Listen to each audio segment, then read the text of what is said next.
Exodus, chapter 1. These are the names of the sons of Israel who came to Egypt with Jacob, each with his household: Reuben, Simeon, Levi and Judah, Issachar, Zebulun and Benjamin, Dan and Naphtali, Gad and Asher. All the descendants of Jacob were 70 persons. Joseph was already in Egypt. Then Joseph died, and all his brothers, and all that generation. But the people of Israel were fruitful and increased greatly. They multiplied and grew exceedingly strong, so that the land was filled with them. Now there arose a new king over Egypt, who did not know Joseph. And he said to his people, "Behold, the people of Israel are too many and too mighty for us. Come, let us deal shrewdly with them, lest they multiply, and if war breaks out, they join our enemies and fight against us and escape from the land." Therefore they set taskmasters over them to afflict them with heavy burdens. They built for Pharaoh's store cities, Pithom and Ramses. But the more they were oppressed, the more they multiplied, and the more they spread abroad. And the Egyptians were in dread of the people of Israel. So they ruthlessly made the people of Israel work as slaves, and made their lives bitter with hard service, in mortar and brick, and in all kinds of work in the field. In all their work they ruthlessly made them work as slaves. Then the king of Egypt said to the Hebrew midwives, one of whom was named Shiphrah and the other Puah, "When you serve as midwife to the Hebrew women, and see them on the birth stool, if it is a son, you shall kill him, but if it is a daughter, she shall live." But the midwives feared God and did not do as the king of Egypt commanded them, but let the male children live. So the king of Egypt called the midwives and said to them, "Why have you done this, and let the male children live?" The midwives said to Pharaoh, "Because the Hebrew women are not like the Egyptian women, for they are vigorous and give birth before the midwife comes to them." So God dealt well with the midwives, and the people multiplied and grew very strong. And because the midwives feared God, he gave them families. Then Pharaoh commanded all his people, "Every son that is born to the Hebrews you shall cast into the Nile, but you shall let every daughter live." Chapter 2. Now a man from the house of Levi went and took as his wife a Levite woman. The woman conceived and bore a son, and when she saw that he was a fine child, she hid him 3 months. When she could hide him no longer, she took for him a basket made of bulrushes, and daubed it with bitumen and pitch. She put the child in it and placed it among the reeds by the river bank. And his sister stood at a distance to know what would be done to him. Now the daughter of Pharaoh came down to bathe at the river, while her young women walked beside the river. She saw the basket among the reeds, and sent her servant woman, and she took it. When she opened it, she saw the child, and behold, the baby was crying. She took pity on him and said, "This is one of the Hebrews' children." Then his sister said to Pharaoh's daughter, "Shall I go and call you a nurse from the Hebrew women to nurse the child for you?" And Pharaoh's daughter said to her, "Go." So the girl went and called the child's mother. And Pharaoh's daughter said to her, "Take this child away and nurse him for me, and I will give you your wages." So the woman took the child and nursed him. When the child grew older, she brought him to Pharaoh's daughter, and he became her son. She named him Moses, because, she said, I drew him out of the water. One day when Moses had grown up, he went out to his people and looked on their burdens, and he saw an Egyptian beating a Hebrew, one of his people.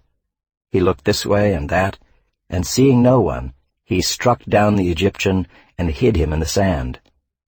When he went out the next day, behold, 2 Hebrews were struggling together. And he said to the man in the wrong, "Why do you strike your companion?" He answered, "Who made you a prince and a judge over us?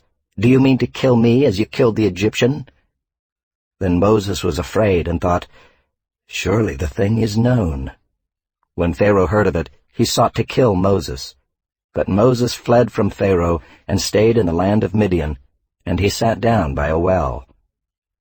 Now the priest of Midian had 7 daughters, and they came and drew water and filled the troughs to water their father's flock. The shepherds came and drove them away, but Moses stood up and saved them and watered their flock. When they came home to their father Reuel, he said, "How is it that you have come home so soon today?" They said, "An Egyptian delivered us out of the hand of the shepherds, and even drew water for us, and watered the flock." He said to his daughters, "Then where is he? Why have you left the man? Call him that he may eat bread." And Moses was content to dwell with the man, and he gave Moses his daughter Zipporah. She gave birth to a son, and he called his name Gershom, for he said, "I have been a sojourner in a foreign land." During those many days the king of Egypt died, and the people of Israel groaned because of their slavery and cried out for help. Their cry for rescue from slavery came up to God. And God heard their groaning, and God remembered his covenant with Abraham, with Isaac, and with Jacob. God saw the people of Israel, and God knew. Chapter 3.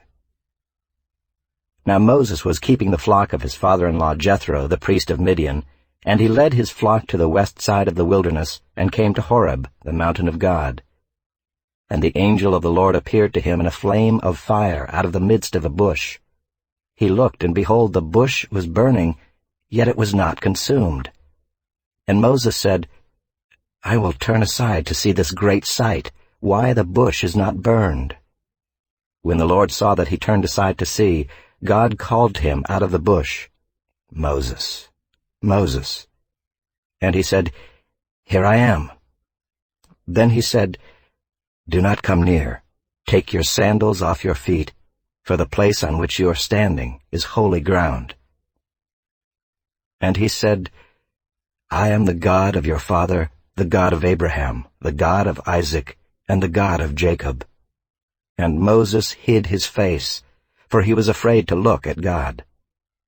Then the Lord said, "I have surely seen the affliction of my people who are in Egypt, and have heard their cry because of their taskmasters. I know their sufferings, and I have come down to deliver them out of the hand of the Egyptians, and to bring them up out of that land to a good and broad land, a land flowing with milk and honey, to the place of the Canaanites, the Hittites, the Amorites, the Perizzites, the Hivites, and the Jebusites. And now, behold, the cry of the people of Israel has come to me, and I have also seen the oppression with which the Egyptians oppress them.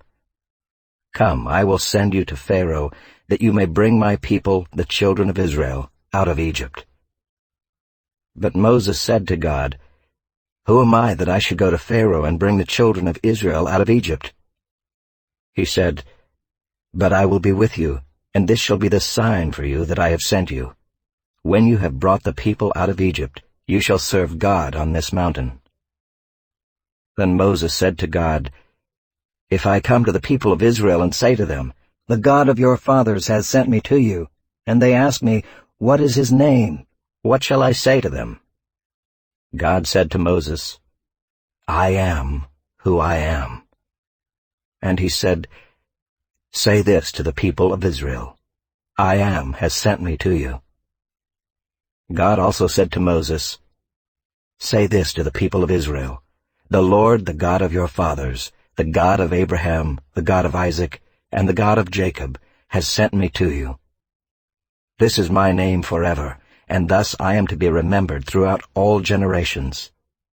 Go and gather the elders of Israel together and say to them, 'The Lord, the God of your fathers, the God of Abraham, of Isaac, and of Jacob, has appeared to me, saying, I have observed you and what has been done to you in Egypt, and I promise that I will bring you up out of the affliction of Egypt to the land of the Canaanites, the Hittites, the Amorites, the Perizzites, the Hivites, and the Jebusites, a land flowing with milk and honey.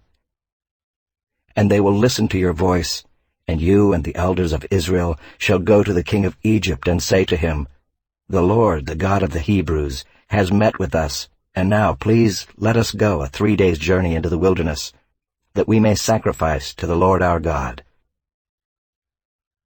But I know that the king of Egypt will not let you go unless compelled by a mighty hand. So I will stretch out my hand and strike Egypt with all the wonders that I will do in it. After that, he will let you go. And I will give this people favor in the sight of the Egyptians, and when you go, you shall not go empty, but each woman shall ask of her neighbor, and any woman who lives in her house, for silver and gold jewelry, and for clothing. You shall put them on your sons and on your daughters. So shall you plunder the Egyptians. Chapter 4. Then Moses answered, But behold, they will not believe me or listen to my voice, for they will say, The Lord did not appear to you.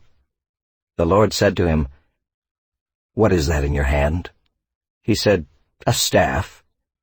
And he said, Throw it on the ground. So he threw it on the ground, and it became a serpent, and Moses ran from it. But the Lord said to Moses, Put out your hand and catch it by the tail. So he put out his hand and caught it, and it became a staff in his hand. That they may believe that the Lord, the God of their fathers, the God of Abraham, the God of Isaac, and the God of Jacob, has appeared to you. Again the Lord said to him, Put your hand inside your cloak. And he put his hand inside his cloak, and when he took it out, behold, his hand was leprous like snow. Then God said, Put your hand back inside your cloak. So he put his hand back inside his cloak, and when he took it out, behold, it was restored like the rest of his flesh. If they will not believe you, God said, or listen to the first sign, they may believe the latter sign. If they will not believe even these 2 signs, or listen to your voice, you shall take some water from the Nile, and pour it on the dry ground, and the water that you shall take from the Nile will become blood on the dry ground. But Moses said to the Lord, O my Lord, I am not eloquent, either in the past or since you have spoken to your servant, but I am slow of speech and of tongue. Then the Lord said to him, Who has made man's mouth? Who makes him mute or deaf or seeing or blind? Is it not I, the Lord? Now therefore go, and I will be with your mouth and teach you what you shall speak. But he said, O my Lord, please send someone else. Then the anger of the Lord was kindled against Moses, and he said, Is there not Aaron your brother, the Levite? I know that he can speak well. Behold, he is coming out to meet you, and when he sees you, he will be glad in his heart. You shall speak to him, and put the words in his mouth, and I will be with your mouth and with his mouth, and I will teach you both what to do. He shall speak for you to the people, and he shall be your mouth, and you shall be as God to him, and take in your hand this staff, with which you shall do the signs. Moses went back to Jethro his father-in-law, and said to him, Please let me go back to my brothers in Egypt to see whether they are still alive. And Jethro said to Moses, Go in peace. And the Lord said to Moses in Midian, Go back to Egypt, for all the men who were seeking your life are dead. So Moses took his wife and his sons, and had them ride on a donkey, and went back to the land of Egypt. And Moses took the staff of God in his hand. And the Lord said to Moses, When you go back to Egypt, see that you do before Pharaoh all the miracles that I have put in your power. But I will harden his heart, so that he will not let the people go. Then you shall say to Pharaoh, Thus says the Lord, Israel is my firstborn son, and I say to you, Let my son go that he may serve me. If you refuse to let him go, behold, I will kill your firstborn son. At a lodging place on the way, the Lord met him and sought to put him to death. Then Zipporah took a flint and cut off her son's foreskin and touched Moses' feet with it and said, Surely you are a bridegroom of blood to me. So he let him alone. It was then that she said, A bridegroom of blood, because of the circumcision. The Lord said to Aaron, Go into the wilderness to meet Moses. So he went and met him at the mountain of God and kissed him. And Moses told Aaron all the words of the Lord with which he had sent him to speak, and all the signs that he had commanded him to do. Then Moses and Aaron went and gathered together all the elders of the people of Israel. Aaron spoke all the words that the Lord had spoken to Moses, and did the signs in the sight of the people. And the people believed, and when they heard that the Lord had visited the people of Israel, and that he had seen their affliction, they bowed their heads and worshipped.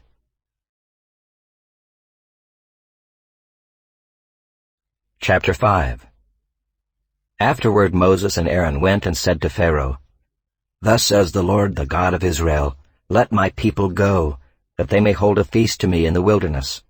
But Pharaoh said, "Who is the Lord, that I should obey his voice and let Israel go? I do not know the Lord, and moreover I will not let Israel go." Then they said, "The God of the Hebrews has met with us. Please let us go a 3 days' journey into the wilderness, that we may sacrifice to the Lord our God, lest he fall upon us with pestilence or with the sword."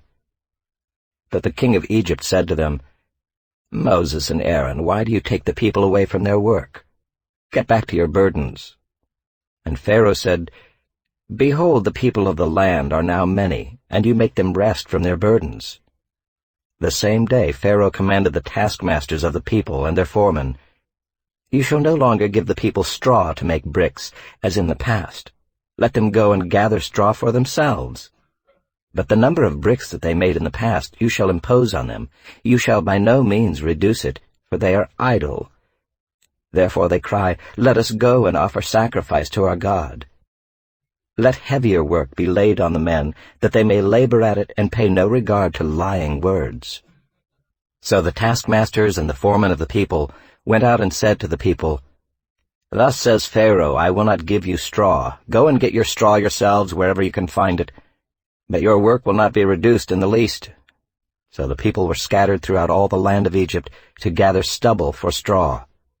The taskmasters were urgent, saying, "Complete your work, your daily task each day, as when there was straw."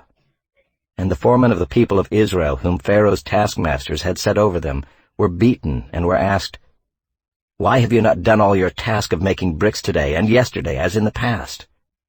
Then the foreman of the people of Israel came and cried to Pharaoh, "Why do you treat your servants like this? No straw is given to your servants, yet they say to us, 'Make bricks,' and behold, your servants are beaten, but the fault is in your own people." But he said, "You are idle, you are idle. That is why you say, 'Let us go and sacrifice to the Lord.'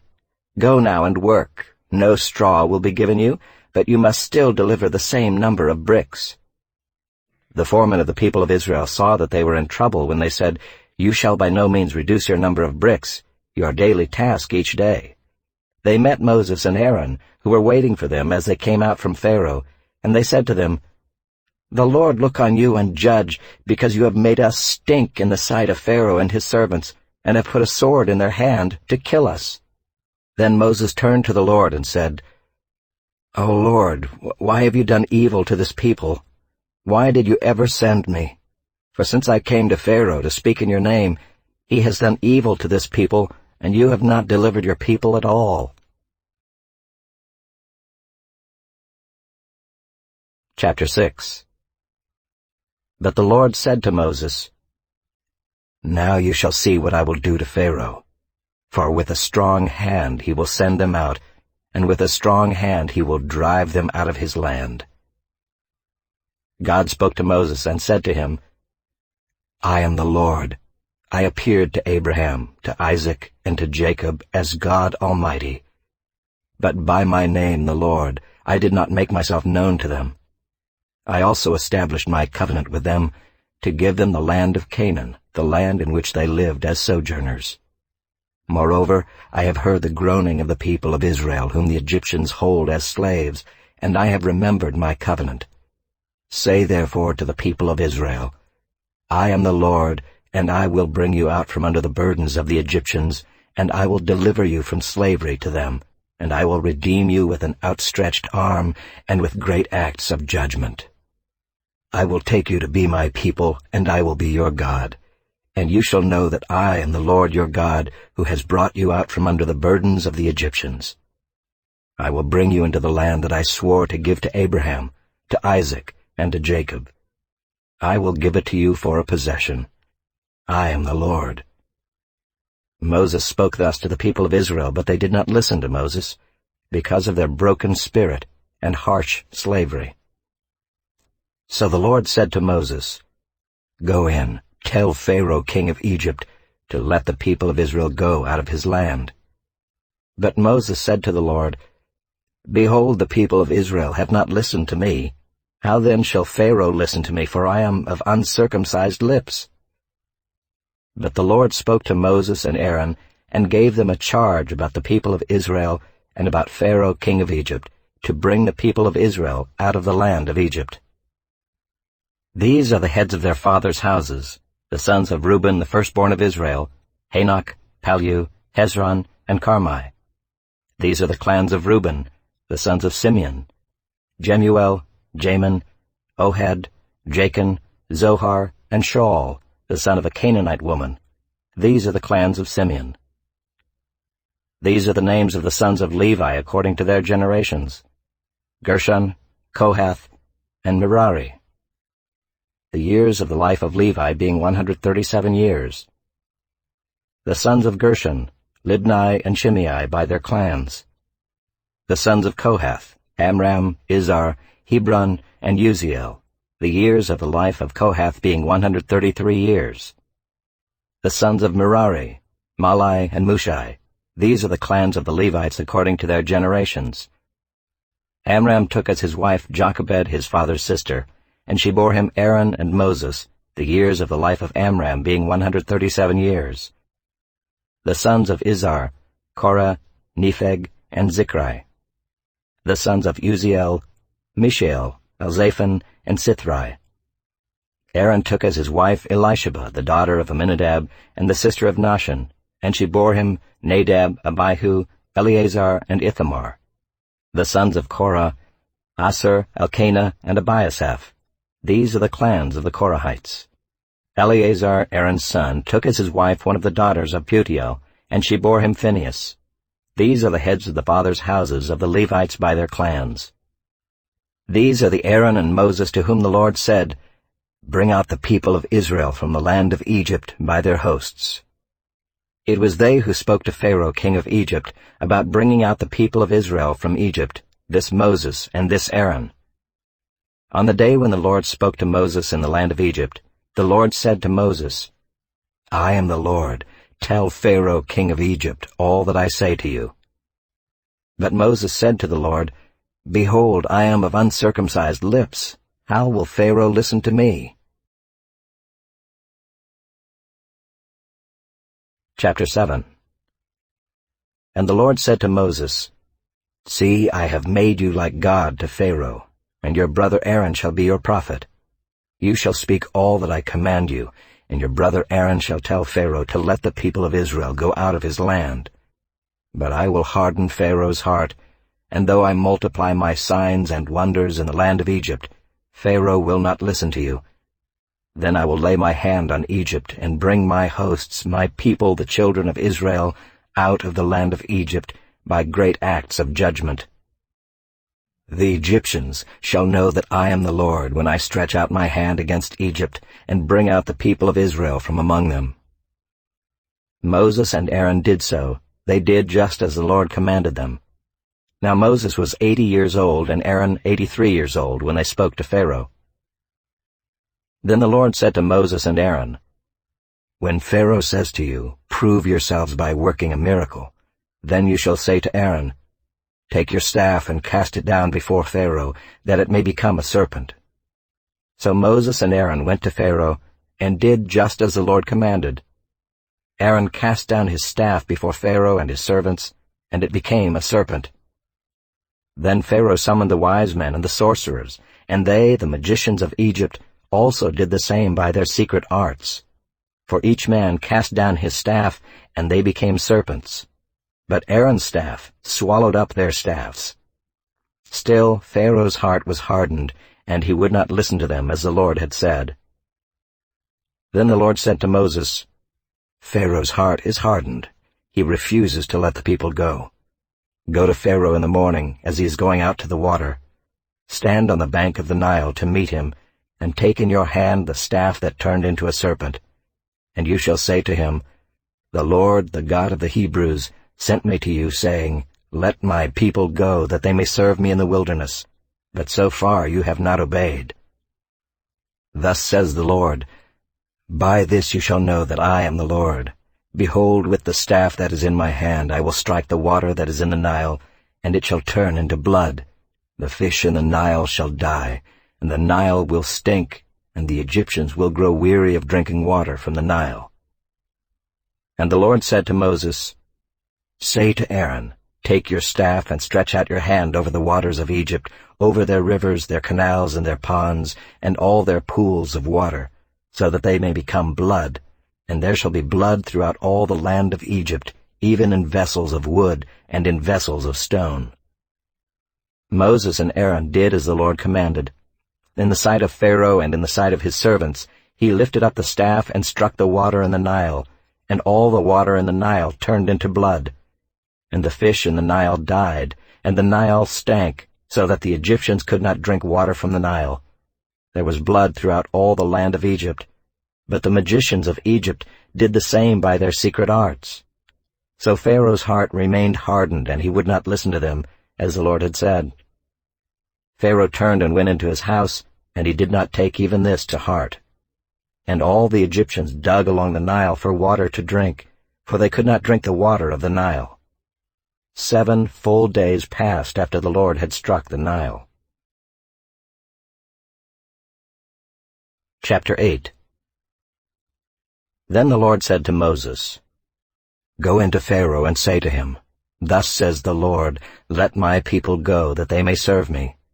But if you refuse to let them go, behold, I will plague all your country with frogs. The Nile shall swarm with frogs that shall come up into your house, and into your bedroom, and on your bed, and into the houses of your servants and your people, and into your ovens and your kneading bowls. The frogs shall come up on you and on your people, and on all your servants. And the Lord said to Moses, Say to Aaron, Stretch out your hand with your staff over the rivers, over the canals and over the pools, and make frogs come up on the land of Egypt. So Aaron stretched out his hand over the waters of Egypt, and the frogs came up and covered the land of Egypt. But the magicians did the same by their secret arts, and made frogs come up on the land of Egypt. Then Pharaoh called Moses and Aaron and said, Plead with the Lord to take away the frogs from me and from my people, and I will let the people go to sacrifice to the Lord. Moses said to Pharaoh, Be pleased to command me when I am to plead for you and for your servants and for your people, that the frogs be cut off from you and your houses, and be left only in the Nile. And he said, Tomorrow. Moses said, Be it as you say, so that you may know that there is no one like the Lord our God. The frogs shall go away from you and your houses and your servants and your people. They shall be left only in the Nile. So Moses and Aaron went out from Pharaoh, and Moses cried to the Lord about the frogs, as he had agreed with Pharaoh. And the Lord did according to the word of Moses. The frogs died out in the houses, the courtyards, and the fields. And they gathered them together in heaps, and the land stank. And when Pharaoh saw that there was a respite, he hardened his heart and would not listen to them as the Lord had said. Then the Lord said to Moses, Say to Aaron, Stretch out your staff and strike the dust of the earth, so that it may become gnats in all the land of Egypt. And they did so.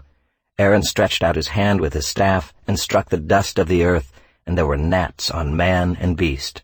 All the dust of the earth became gnats in all the land of Egypt. The magicians tried by their secret arts to produce gnats, but they could not. So there were gnats on man and beast. Then the magician said to Pharaoh, This is the finger of God. But Pharaoh's heart was hardened, and he would not listen to them as the Lord had said.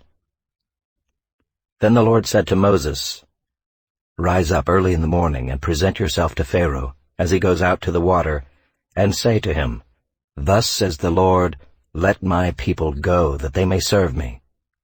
Or else if you will not let my people go, behold, I will send swarms of flies on you and your servants and your people, and into your houses. And the houses of the Egyptians shall be filled with swarms of flies, and also the ground on which they stand. But on that day I will set apart the land of Goshen, where my people dwell, so that no swarms of flies shall be there, that you may know that I am the Lord in the midst of the earth. Thus I will put a division between my people and your people. Tomorrow this sign shall happen. And the Lord did so. There came great swarms of flies into the house of Pharaoh and into his servants' houses. Throughout all the land of Egypt the land was ruined by the swarms of flies. Then Pharaoh called Moses and Aaron and said, "Go, sacrifice to your God within the land." But Moses said, "It would not be right to do so, for the offerings we shall sacrifice to the Lord our God are an abomination to the Egyptians. If we sacrifice offerings abominable to the Egyptians before their eyes, will they not stone us? We must go 3 days' journey into the wilderness and sacrifice to the Lord our God as he tells us." So Pharaoh said, "I will let you go to sacrifice to the Lord your God in the wilderness, only you must not go very far away. Plead for me." Then Moses said, "Behold, I am going out from you, and I will plead with the Lord, that the swarms of flies may depart from Pharaoh, from his servants, and from his people, tomorrow. Only let not Pharaoh cheat again by not letting the people go to sacrifice to the Lord." So Moses went out from Pharaoh and prayed to the Lord. And the Lord did as Moses asked, and removed the swarms of flies from Pharaoh, from his servants, and from his people. Not one remained. But Pharaoh hardened his heart this time also, and did not let the people go. Chapter 9.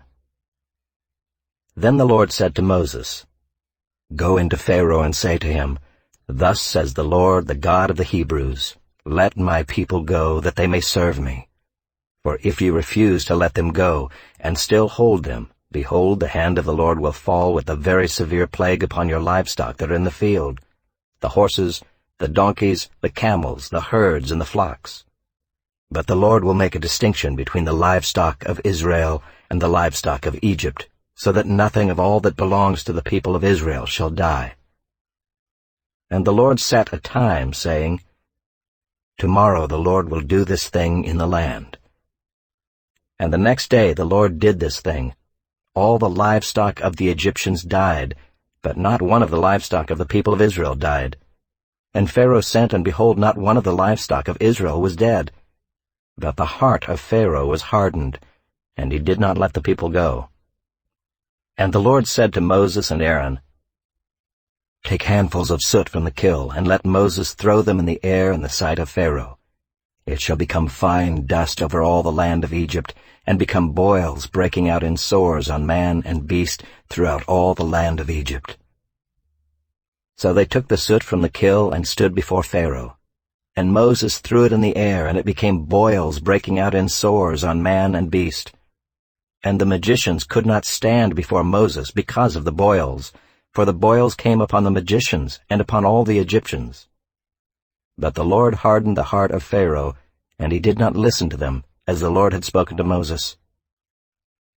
Then the Lord said to Moses, "Rise up early in the morning, and present yourself before Pharaoh, and say to him, Thus says the Lord, the God of the Hebrews, Let my people go, that they may serve me. For this time I will send all my plagues on you yourself, and on your servants, and your people, so that you may know that there is none like me in all the earth. For by now I could have put out my hand, and struck you and your people with pestilence, and you would have been cut off from the earth. But for this purpose I have raised you up, to show you my power, so that my name may be proclaimed in all the earth. You are still exalting yourself against my people, and will not let them go. Behold, about this time tomorrow, I will cause very heavy hail to fall, such as never has been in Egypt from the day it was founded until now. Now therefore send, get your livestock and all that you have in the field into safe shelter. For every man and beast that is in the field and is not brought home will die when the hail falls on them." Then whoever feared the word of the Lord among the servants of Pharaoh hurried his slaves and his livestock into the houses. But whoever did not pay attention to the word of the Lord left his slaves and his livestock in the field. Then the Lord said to Moses, "Stretch out your hand toward heaven, so that there may be hail in all the land of Egypt, on man and beast, and every plant of the field in the land of Egypt." Then Moses stretched out his staff toward heaven, and the Lord sent thunder and hail, and fire ran down to the earth. And the Lord rained hail upon the land of Egypt. There was hail and fire flashing continually in the midst of the hail, very heavy hail, such as had never been in all the land of Egypt since it became a nation.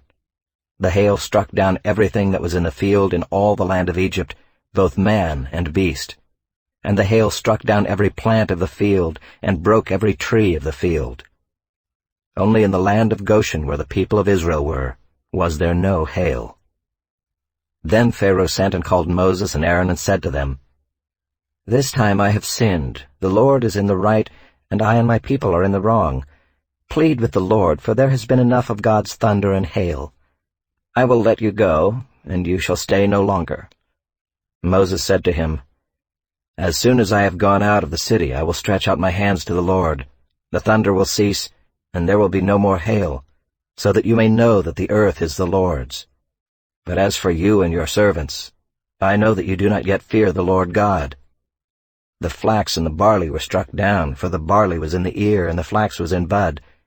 But the wheat and the emmer were not struck down, for they are late in coming up. So Moses went out of the city from Pharaoh and stretched out his hands to the Lord, and the thunder and the hail ceased, and the rain no longer poured upon the earth. But when Pharaoh saw that the rain and the hail and the thunder had ceased, he sinned yet again, and hardened his heart, he and his servants. So the heart of Pharaoh was hardened, and he did not let the people of Israel go, just as the Lord had spoken through Moses. Chapter 10. Then the Lord said to Moses, "Go into Pharaoh, for I have hardened his heart and the heart of his servants, that I may show these signs of mine among them, and that you may tell in the hearing of your son and of your grandson how I have dealt harshly with the Egyptians, and what signs I have done among them, that you may know that I am the Lord." So Moses and Aaron went in to Pharaoh and said to him, "Thus says the Lord, the God of the Hebrews, how long will you refuse to humble yourself before me? Let my people go, that they may serve me. For if you refuse to let my people go, behold, tomorrow I will bring locusts into your country, and they shall cover the face of the land, so that no one can see the land. And they shall eat what is left to you after the hail, and they shall eat every tree of yours that grows in the field. And they shall fill your houses and the houses of all your servants and of all the Egyptians, as neither your fathers nor your grandfathers have seen, from the day they came on earth to this day." Then he turned and went out from Pharaoh. Then Pharaoh's servants said to him, "How long shall this man be a snare to us? Let the men go, that they may serve the Lord their God.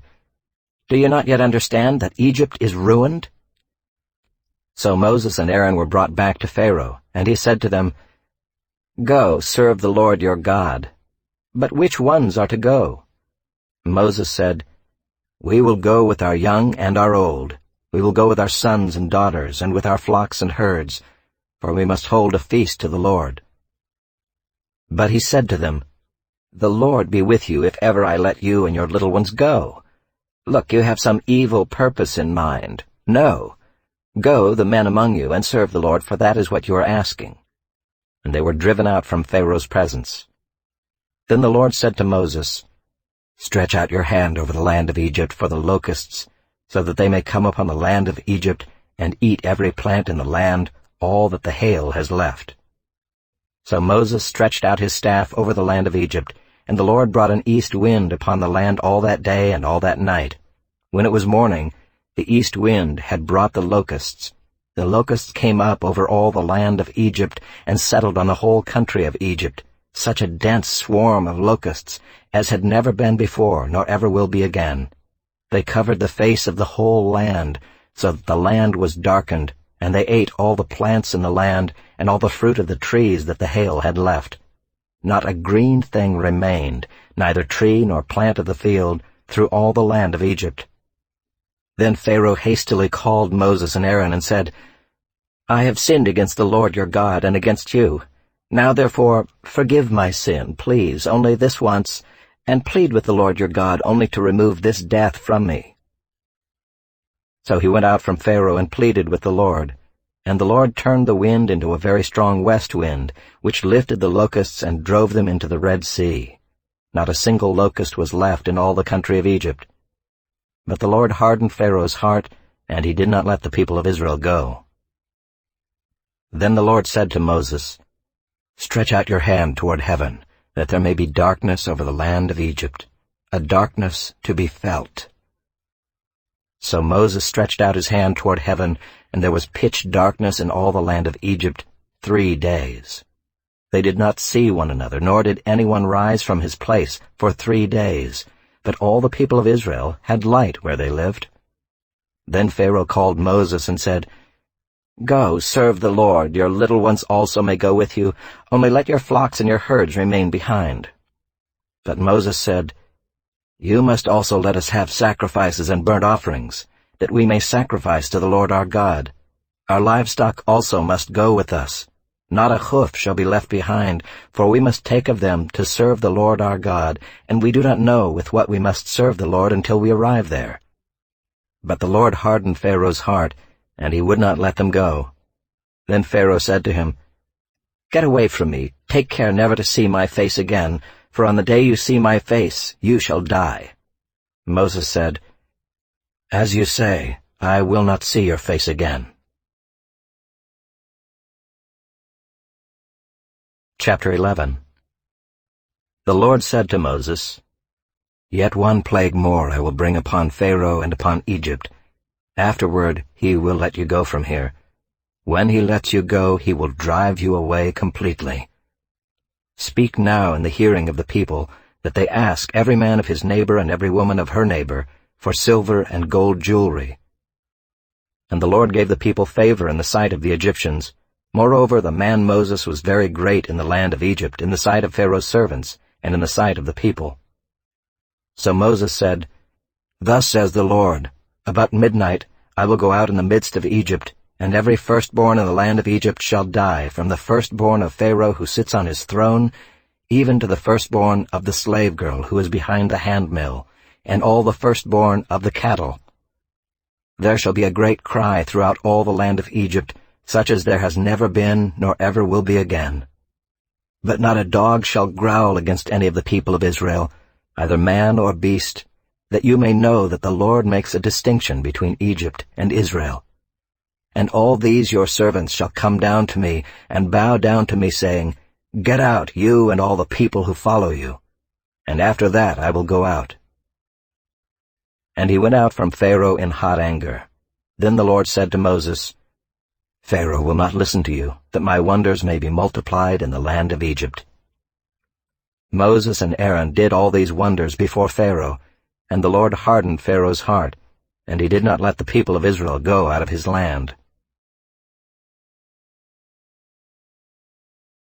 Chapter 12. The Lord said to Moses and Aaron in the land of Egypt, "This month shall be for you the beginning of months. It shall be the first month of the year for you. Tell all the congregation of Israel that on the 10th day of this month every man shall take a lamb according to their fathers' houses, a lamb for a household. And if the household is too small for a lamb, then he and his nearest neighbor shall take according to the number of persons. According to what each can eat, you shall make your count for the lamb. Your lamb shall be without blemish, a male 1 year old. You may take it from the sheep or from the goats, and you shall keep it until the 14th day of this month. And the whole assembly of the congregation of Israel shall kill their lambs at twilight. Then they shall take some of the blood and put it on the 2 doorposts and the lintel of the houses in which they eat it. They shall eat the flesh that night, roasted on the fire. With unleavened bread and bitter herbs they shall eat it.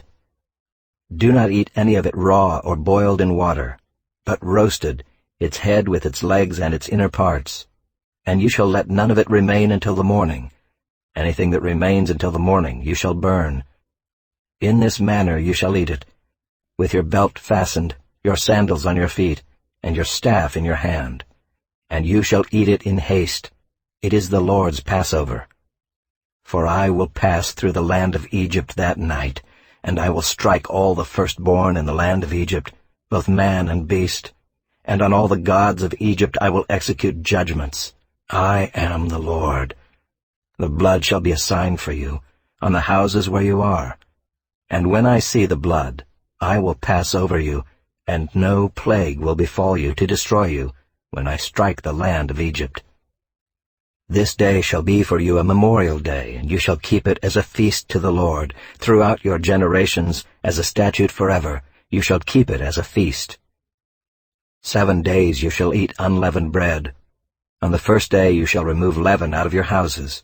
For if anyone eats what is leavened, from the first day until the 7th day, that person shall be cut off from Israel.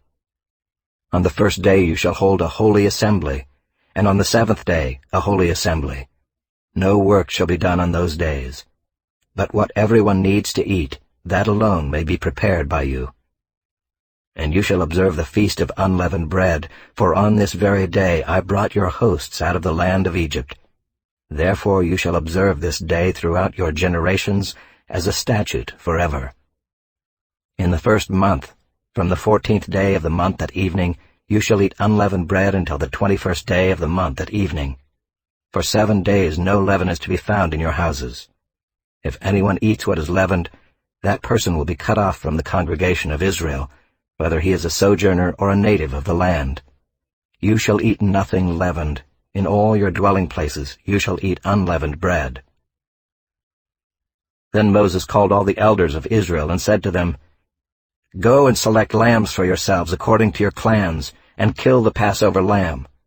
Take a bunch of hyssop and dip it in the blood that is in the basin, and touch the lintel and the 2 doorposts with the blood that is in the basin. None of you shall go out of the door of his house until the morning.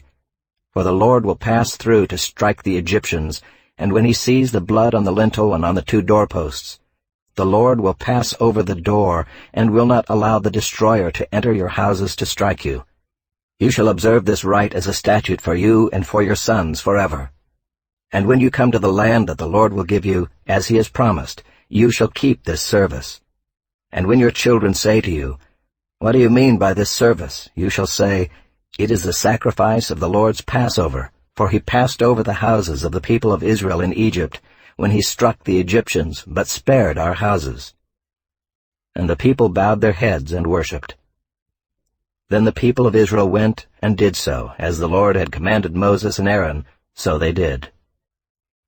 At midnight the Lord struck down all the firstborn in the land of Egypt, from the firstborn of Pharaoh who sat on his throne, to the firstborn of the captive who was in the dungeon, and all the firstborn of the livestock.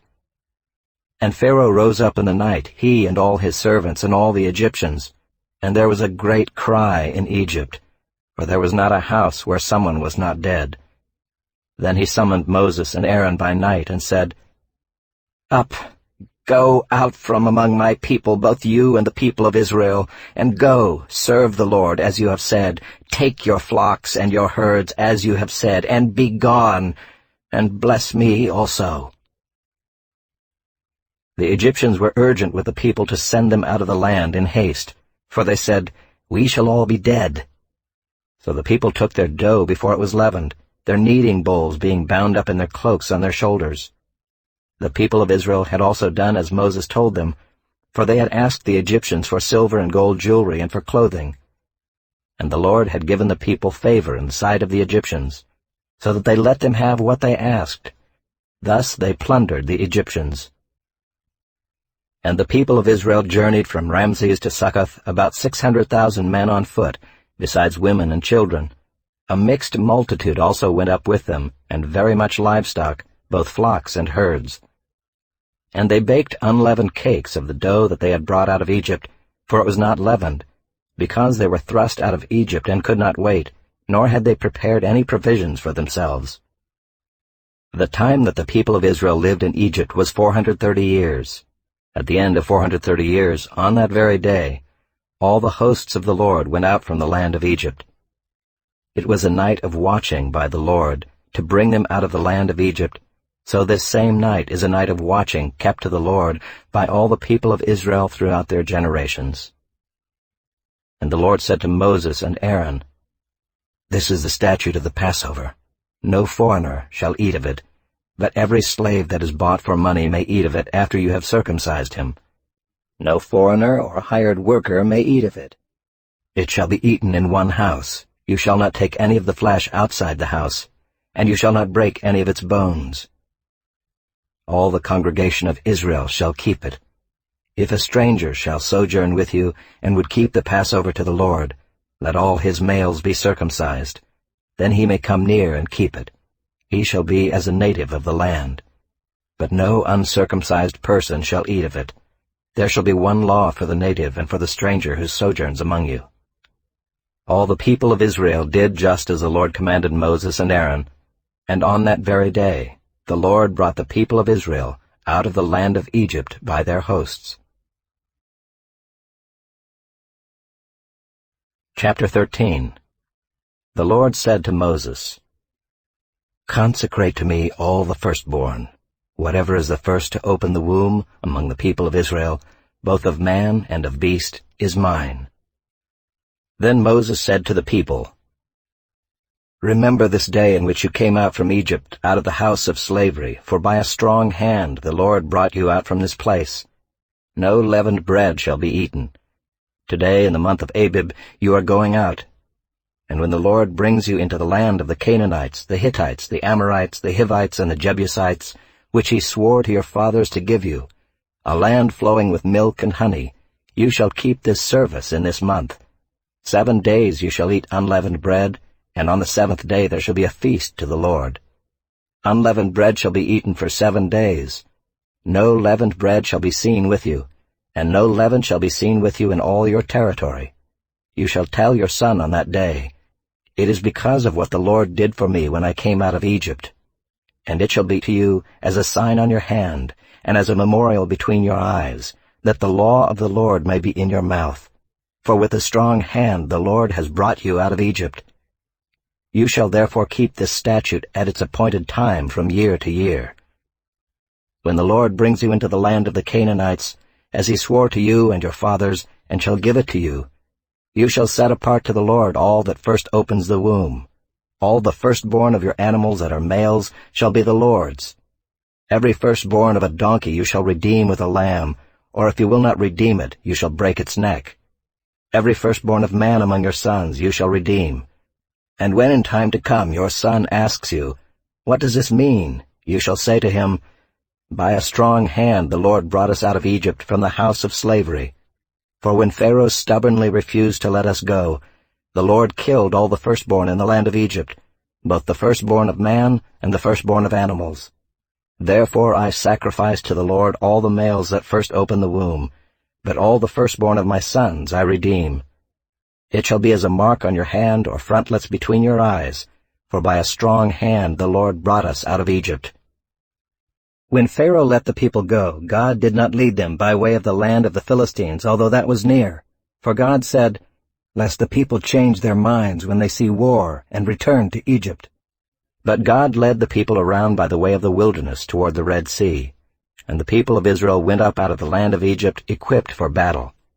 Moses took the bones of Joseph with him, for Joseph had made the sons of Israel solemnly swear, saying, "God will surely visit you, and you shall carry up my bones with you from here."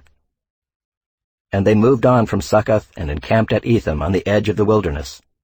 And the Lord went before them by day in a pillar of cloud to lead them along the way, and by night in a pillar of fire to give them light, that they might travel by day and by night.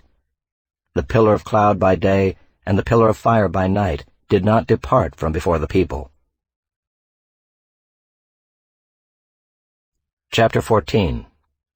Then the Lord said to Moses, "Tell the people of Israel to turn back and encamp in front of Pi-hahiroth, between Migdol and the sea, in front of Baal-zephon. You shall encamp facing it by the sea. For Pharaoh will say of the people of Israel, 'They are wandering in the land, the wilderness has shut them in.'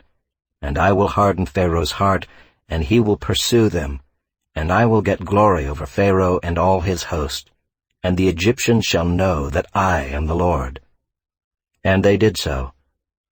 When the king of Egypt was told that the people had fled, the mind of Pharaoh and his servants was changed toward the people, and they said, "What is this we have done, that we have let Israel go from serving us?"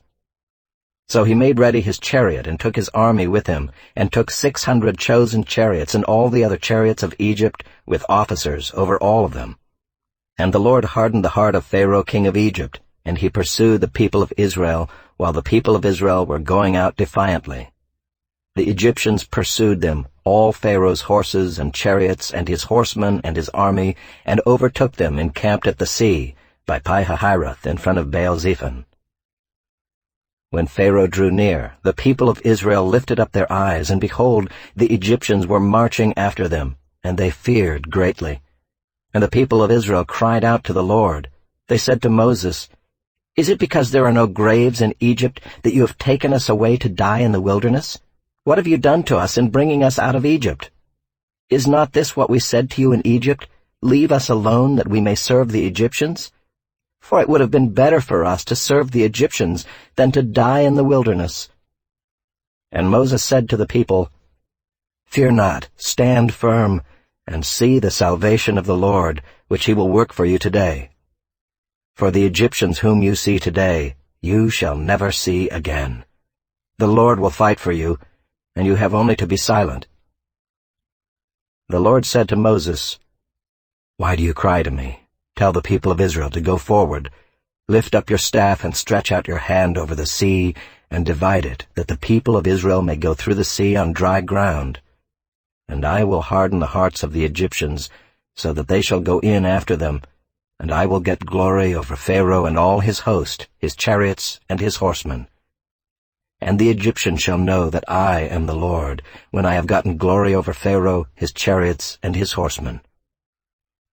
Then the angel of God, who was going before the host of Israel, moved and went behind them, and the pillar of cloud moved from before them and stood behind them, coming between the host of Egypt and the host of Israel. And there was the cloud and the darkness, and it lit up the night, without one coming near the other all night. Then Moses stretched out his hand over the sea, and the Lord drove the sea back by a strong east wind all night, and made the sea dry land, and the waters were divided. And the people of Israel went into the midst of the sea on dry ground, the waters being a wall to them on their right hand and on their left. The Egyptians pursued and went in after them into the midst of the sea, all Pharaoh's horses, his chariots, and his horsemen. And in the morning watch the Lord in the pillar of fire and of cloud looked down on the Egyptian forces, and threw the Egyptian forces into a panic, clogging their chariot wheels, so that they drove heavily. And the Egyptians said, "Let us flee from before Israel, for the Lord fights for them against the Egyptians." Then the Lord said to Moses, "Stretch out your hand over the sea, that the water may come back upon the Egyptians, upon their chariots, and upon their horsemen." So Moses stretched out his hand over the sea, and the sea returned to its normal course when the morning appeared. And as the Egyptians fled into it, the Lord threw the Egyptians into the midst of the sea. The waters returned and covered the chariots and the horsemen. Of all the host of Pharaoh that had followed them into the sea, not one of them remained. But the people of Israel walked on dry ground through the sea, the waters being a wall to them on their right hand and on their left. Thus the Lord saved Israel that day from the hand of the Egyptians, and Israel saw the Egyptians dead on the seashore. Israel saw the great power that the Lord used against the Egyptians, so the people feared the Lord, and they believed in the Lord and in his servant Moses. Chapter 15. Then Moses and the people of Israel sang this song to the Lord, saying, "I will sing to the Lord, for he has triumphed gloriously. The horse and his rider he has thrown into the sea. The Lord is my strength and my song, and he has become my salvation. This is my God, and I will praise him, my father's God, and I will exalt him. The Lord is a man of war, the Lord is his name. Pharaoh's chariots and his host he cast into the sea, and his chosen officers were sunk in the Red Sea. The floods covered them, they went down into the depths like a stone. Your right hand, O Lord, glorious in power. Your right hand, O Lord, shatters the enemy. In the greatness of your majesty you overthrow your adversaries. You send out your fury, it consumes them like stubble. At the blast of your nostrils the waters piled up, the floods stood up in a heap, the deeps congealed in the heart of the sea. The enemy said, I will pursue, I will overtake, I will divide the spoil, my desire shall have its fill of them. I will draw my sword, my hand shall destroy them. You blew with your wind, the sea covered them. They sank like lead in the mighty waters. Who is like you, O Lord, among the gods? Who is like you, majestic in holiness, awesome and glorious deeds, doing wonders. You stretched out your right hand, the earth swallowed them. You have led in your steadfast love the people whom you have redeemed. You have guided them by your strength to your holy abode. The peoples have heard. They tremble. Pangs have seized the inhabitants of Philistia. Now are the chiefs of Edom dismayed. Trembling seizes the leaders of Moab. All the inhabitants of Canaan have melted away.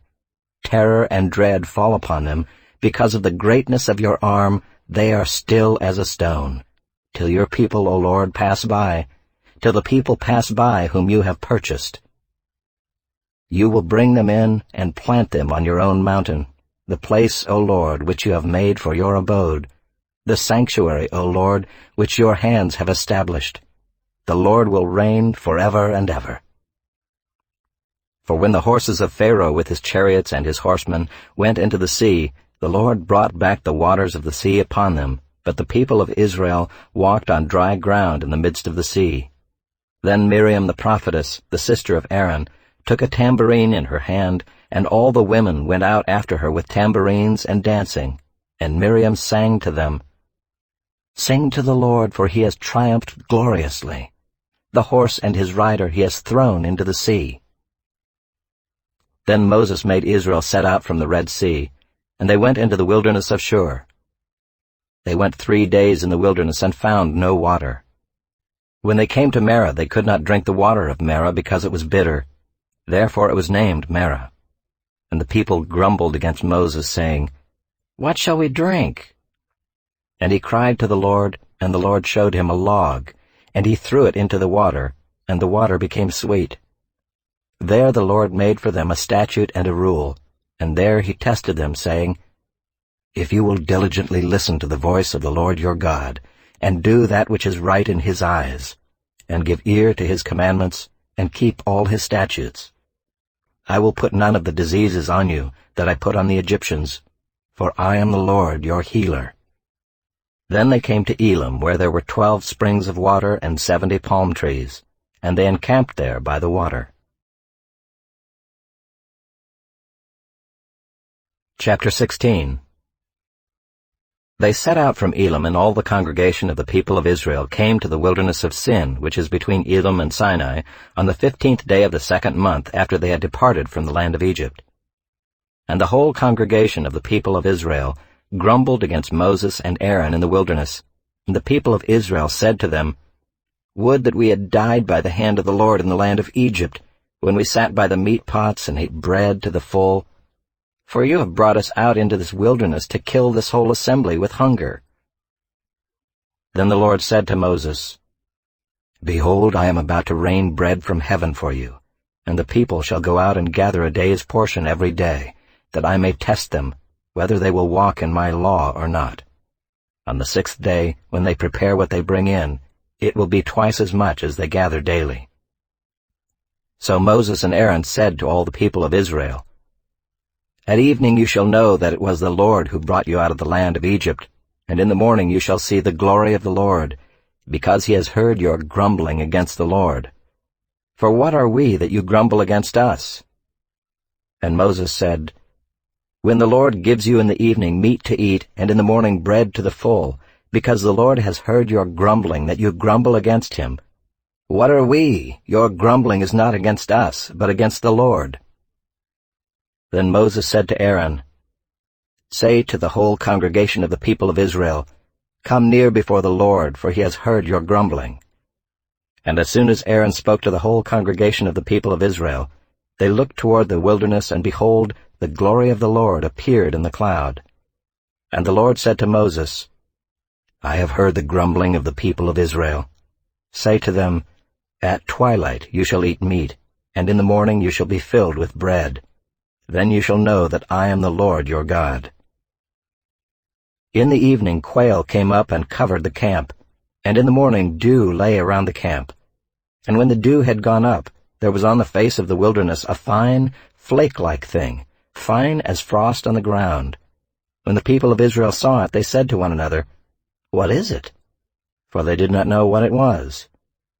And Moses said to them, "It is the bread that the Lord has given you to eat. "This is what the Lord has commanded. Gather of it, each one of you, as much as he can eat. You shall each take an omer according to the number of the persons that each of you has in his tent." And the people of Israel did so. They gathered, some more, some less. But when they measured it with an omer, whoever gathered much had nothing left over, and whoever gathered little had no lack. Each of them gathered as much as he could eat. And Moses said to them, "Let no one leave any of it over till the morning." But they did not listen to Moses. Some left part of it till the morning, and it bred worms and stank. And Moses was angry with them. Morning by morning they gathered it, each as much as he could eat. But when the sun grew hot, it melted. On the 6th day they gathered twice as much bread, 2 omers each. And when all the leaders of the congregation came and told Moses, he said to them, "This is what the Lord has commanded. Tomorrow is a day of solemn rest, a holy Sabbath to the Lord. Bake what you will bake, and boil what you will boil, and all that is left over lay aside to be kept till the morning." So they laid it aside till the morning, as Moses commanded them, and it did not stink, and there were no worms in it. Moses said, "Eat it today, for today is a Sabbath to the Lord. Today you will not find it in the field. 6 days you shall gather it, but on the 7th day, which is a Sabbath, there will be none." On the 7th day some of the people went out to gather, but they found none. And the Lord said to Moses, "How long will you refuse to keep my commandments and my laws? See, the Lord has given you the Sabbath. Therefore on the 6th day he gives you bread for 2 days. Remain each of you in his place. Let no one go out of his place on the 7th day." So the people rested on the 7th day. Now the house of Israel called its name manna. It was like coriander seed, white, and the taste of it was like wafers made with honey. Moses said, "This is what the Lord has commanded. Let an omer of it be kept throughout your generations, so that they may see the bread with which I fed you in the wilderness, when I brought you out of the land of Egypt." And Moses said to Aaron, "Take a jar and put an omer of manna in it, and place it before the Lord to be kept throughout your generations." As the Lord commanded Moses, so Aaron placed it before the testimony to be kept. The people of Israel ate the manna 40 years, till they came to a habitable land. They ate the manna till they came to the border of the land of Canaan. An omer is the 10th part of an ephah. Chapter 17. All the congregation of the people of Israel moved on from the wilderness of Sin by stages, according to the commandment of the Lord, and camped at Rephidim. But there was no water for the people to drink. Therefore the people quarreled with Moses and said, "Give us water to drink." And Moses said to them, "Why do you quarrel with me? Why do you test the Lord?" But the people thirsted there for water, and the people grumbled against Moses and said, "Why did you bring us up out of Egypt to kill us and our children and our livestock with thirst?" So Moses cried to the Lord, "What shall I do with this people? They are almost ready to stone me." And the Lord said to Moses, "Pass on before the people, taking with you some of the elders of Israel, and take in your hand the staff with which you struck the Nile, and go. Behold, I will stand before you there on the rock at Horeb, and you shall strike the rock, and water shall come out of it, and the people will drink." And Moses did so in the sight of the elders of Israel. And he called the name of the place Massah and Meribah, because of the quarreling of the people of Israel, and because they tested the Lord by saying, "Is the Lord among us or not?" Then Amalek came and fought with Israel at Rephidim. So Moses said to Joshua, "Choose for us men, and go out and fight with Amalek. Tomorrow I will stand on the top of the hill with the staff of God in my hand." So Joshua did as Moses told him, and fought with Amalek, while Moses, Aaron, and Hur went up to the top of the hill. Whenever Moses held up his hand, Israel prevailed, and whenever he lowered his hand, Amalek prevailed. But Moses' hands grew weary, so they took a stone and put it under him, and he sat on it, while Aaron and Hur held up his hands, one on one side and the other on the other side. So his hands were steady until the going down of the sun. and Joshua overwhelmed Amalek and his people with the sword. Then the Lord said to Moses, "Write this as a memorial in a book and recite it in the ears of Joshua, that I will utterly blot out the memory of Amalek from under heaven." And Moses built an altar and called the name of it, "The Lord is my banner," saying, "A hand upon the throne of the Lord. The Lord will have war with Amalek from generation to generation." Chapter 18. Jethro, the priest of Midian, Moses' father-in-law, heard of all that God had done for Moses and for Israel his people, how the Lord had brought Israel out of Egypt. Now Jethro, Moses' father-in-law, had taken Zipporah, Moses' wife, after he had sent her home, along with her 2 sons.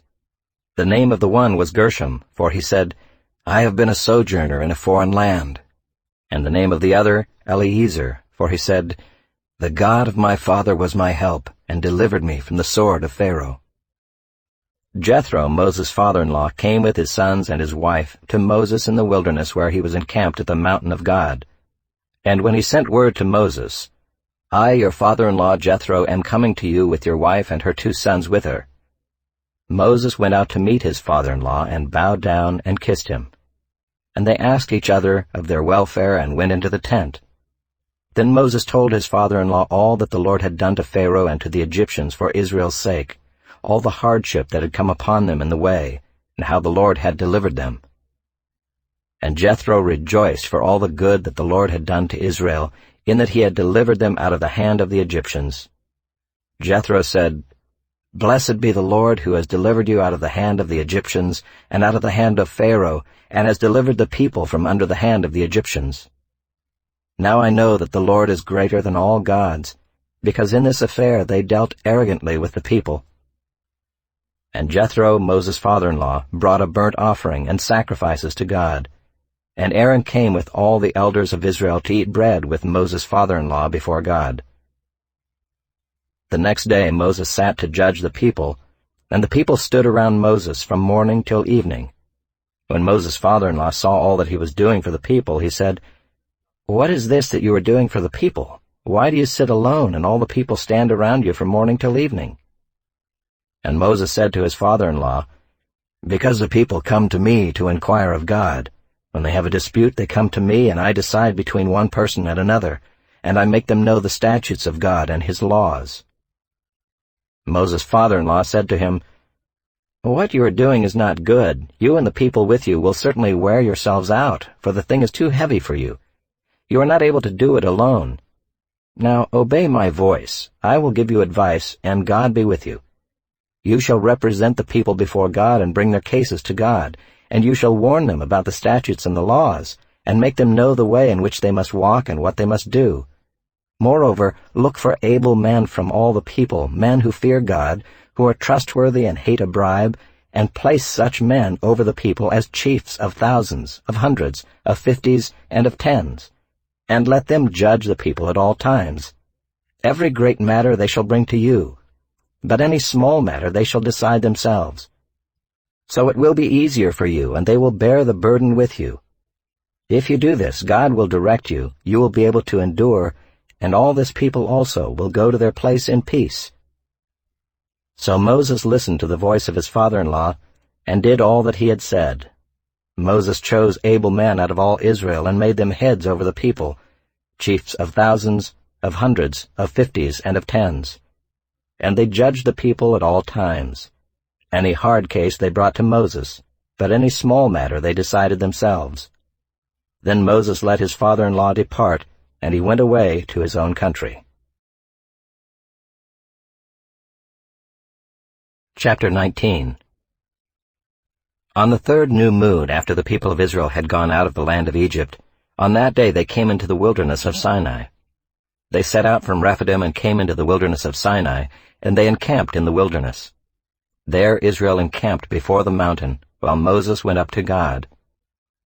The Lord called to him out of the mountain, saying, "Thus you shall say to the house of Jacob, and tell the people of Israel, You yourselves have seen what I did to the Egyptians, and how I bore you on eagle's wings and brought you to myself. Now therefore, if you will indeed obey my voice and keep my covenant, You shall be my treasured possession among all peoples, for all the earth is mine, and you shall be to me a kingdom of priests and a holy nation. These are the words that you shall speak to the people of Israel." So Moses came and called the elders of the people and set before them all these words that the Lord had commanded him. All the people answered together and said, "All that the Lord has spoken we will do." And Moses reported the words of the people to the Lord. And the Lord said to Moses, "Behold, I am coming to you in a thick cloud, that the people may hear when I speak with you, and may also believe you forever." When Moses told the words of the people to the Lord said to Moses, "Go to the people and consecrate them today and tomorrow, and let them wash their garments and be ready for the third day. For on the third day the Lord will come down on Mount Sinai in the sight of all the people, and you shall set limits for the people all around, saying, 'Take care not to go up into the mountain or touch the edge of it. Whoever touches the mountain shall be put to death. No hand shall touch him, but he shall be stoned or shot, whether beast or man, he shall not live.' When the trumpet sounds a long blast, they shall come up to the mountain." So Moses went down from the mountain to the people and consecrated the people, and they washed their garments. And he said to the people, "Be ready for the third day. Do not go near a woman." On the morning of the third day there were thunders and lightnings and a thick cloud in the mountain, and a very loud trumpet blast, so that all the people in the camp trembled. Then Moses brought the people out of the camp to meet God, and they took their stand at the foot of the mountain. Now Mount Sinai was wrapped in smoke, because the Lord had descended on it in fire. The smoke of it went up like the smoke of a kill, and the whole mountain trembled greatly. And as the sound of the trumpet grew louder and louder, Moses spoke, and God answered him in thunder. The Lord came down on Mount Sinai to the top of the mountain, and the Lord called Moses to the top of the mountain, and Moses went up. And the Lord said to Moses, "Go down and warn the people, lest they break through to the Lord to look, and many of them perish. Also let the priests who come near to the Lord consecrate themselves, lest the Lord break out against them." And Moses said to the Lord, "The people cannot come up to Mount Sinai, for you yourself warned us, saying, 'Set limits around the mountain and consecrate it.'" And the Lord said to him, "Go down and come up, bringing Aaron with you, but do not let the priests and the people break through to come up to the Lord, lest he break out against them." So Moses went down to the people and told them.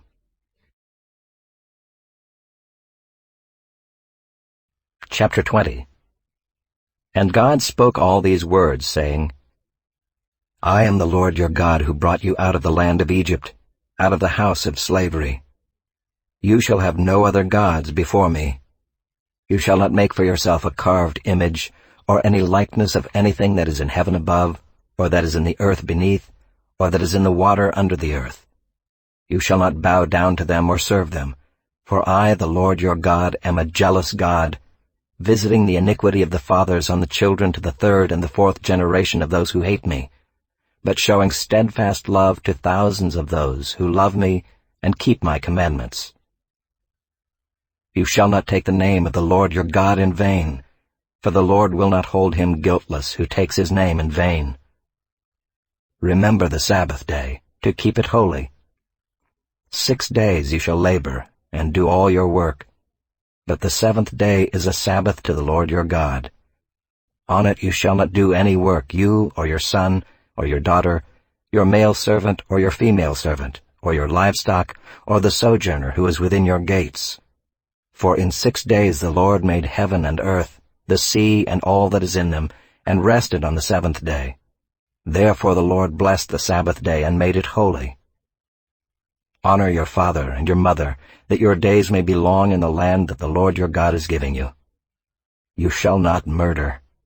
You shall not commit adultery. You shall not steal. You shall not bear false witness against your neighbor. You shall not covet your neighbor's house. You shall not covet your neighbor's wife, or his male servant, or his female servant, or his ox, or his donkey, or anything that is your neighbor's. Now when all the people saw the thunder and the flashes of lightning and the sound of the trumpet and the mountain smoking, The people were afraid and trembled, and they stood far off and said to Moses, "You speak to us, and we will listen, but do not let God speak to us, lest we die." Moses said to the people, "Do not fear, for God has come to test you, that the fear of him may be before you, that you may not sin." The people stood far off, while Moses drew near to the thick darkness where God was. And the Lord said to Moses, "Thus you shall say to the people of Israel, You have seen for yourselves that I have talked with you from heaven. You shall not make gods of silver to be with me, nor shall you make for yourselves gods of gold. An altar of earth you shall make for me, and sacrifice on it your burnt offerings and your peace offerings, your sheep and your oxen. In every place where I cause my name to be remembered, I will come to you and bless you. If you make me an altar of stone, you shall not build it of hewn stones. For if you wield your tool on it, you profane it. And you shall not go up by steps to my altar, that your nakedness be not exposed on it." Chapter 21. Now these are the rules that you shall set before them. When you buy a Hebrew slave, he shall serve 6 years, and in the 7th he shall go out free for nothing. If he comes in single, he shall go out single. If he comes in married, then his wife shall go out with him. If his master gives him a wife and she bears him sons or daughters, the wife and her children shall be her master's, and he shall go out alone. But if the slave plainly says, "I love my master, my wife, and my children, I will not go out free," then his master shall bring him to God, and he shall bring him to the door or the doorpost, and his master shall bore his ear through with an awl, and he shall be his slave forever. When a man sells his daughter as a slave, she shall not go out as the male slaves do. If she does not please her master, who has designated her for himself, then he shall let her be redeemed. He shall have no right to sell her to a foreign people, since he has broken faith with her. If he designates her for his son, he shall deal with her as with a daughter. If he takes another wife to himself, he shall not diminish her food, her clothing, or her marital rights. And if he does not do these 3 things for her, she shall go out for nothing without payment of money. Whoever strikes a man so that he dies shall be put to death. But if he did not lie in wait for him, but God let him fall into his hand, then I will appoint for you a place to which he may flee. But if a man willfully attacks another to kill him by cunning, you shall take him from my altar, that he may die. Whoever strikes his father or his mother shall be put to death. Whoever steals a man and sells him, and anyone found in possession of him shall be put to death. Whoever curses his father or his mother shall be put to death. When men quarrel and one strikes the other with a stone or with his fist, and the man does not die but takes to his bed, then if the man rises again and walks outdoors with his staff, he who struck him shall be clear. Only he shall pay for the loss of his time, and shall have him thoroughly healed. When a man strikes his slave, male or female, with a rod, and the slave dies under his hand, he shall be avenged.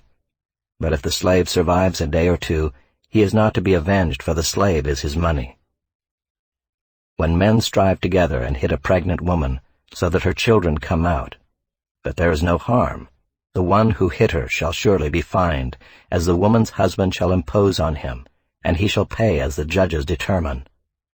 But if there is harm, then you shall pay life for life, eye for eye, tooth for tooth, hand for hand, foot for foot, burn for burn, wound for wound, stripe for stripe. When a man strikes the eye of his slave, male or female, and destroys it, he shall let the slave go free because of his eye. If he knocks out the tooth of his slave, male or female, he shall let the slave go free because of his tooth. When an ox gores a man or a woman to death, the ox shall be stoned, and its flesh shall not be eaten, but the owner of the ox shall not be liable. But if the ox has been accustomed to gore in the past, and its owner has been warned but has not kept it in, and it kills a man or a woman, the ox shall be stoned, and its owner also shall be put to death. If a ransom is imposed on him, then he shall give for the redemption of his life whatever is imposed on him. If it gores a man's son or daughter, he shall be dealt with according to the same rule. If the ox gores a slave, male or female, the owner shall give to their master 30 shekels of silver, and the ox shall be stoned.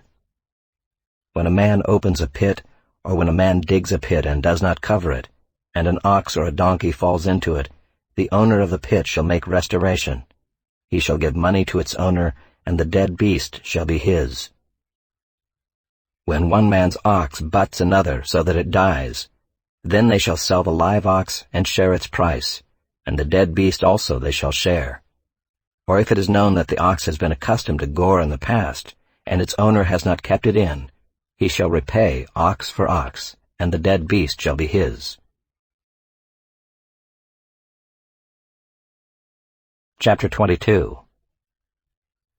If a man steals an ox or a sheep, and kills it or sells it, he shall repay 5 oxen for an ox, and 4 sheep for a sheep.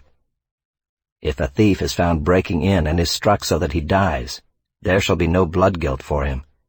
But if the sun has risen on him, there shall be blood guilt for him. He shall surely pay.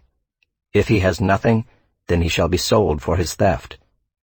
If the stolen beast is found alive in his possession, whether it is an ox or a donkey or a sheep, he shall pay double.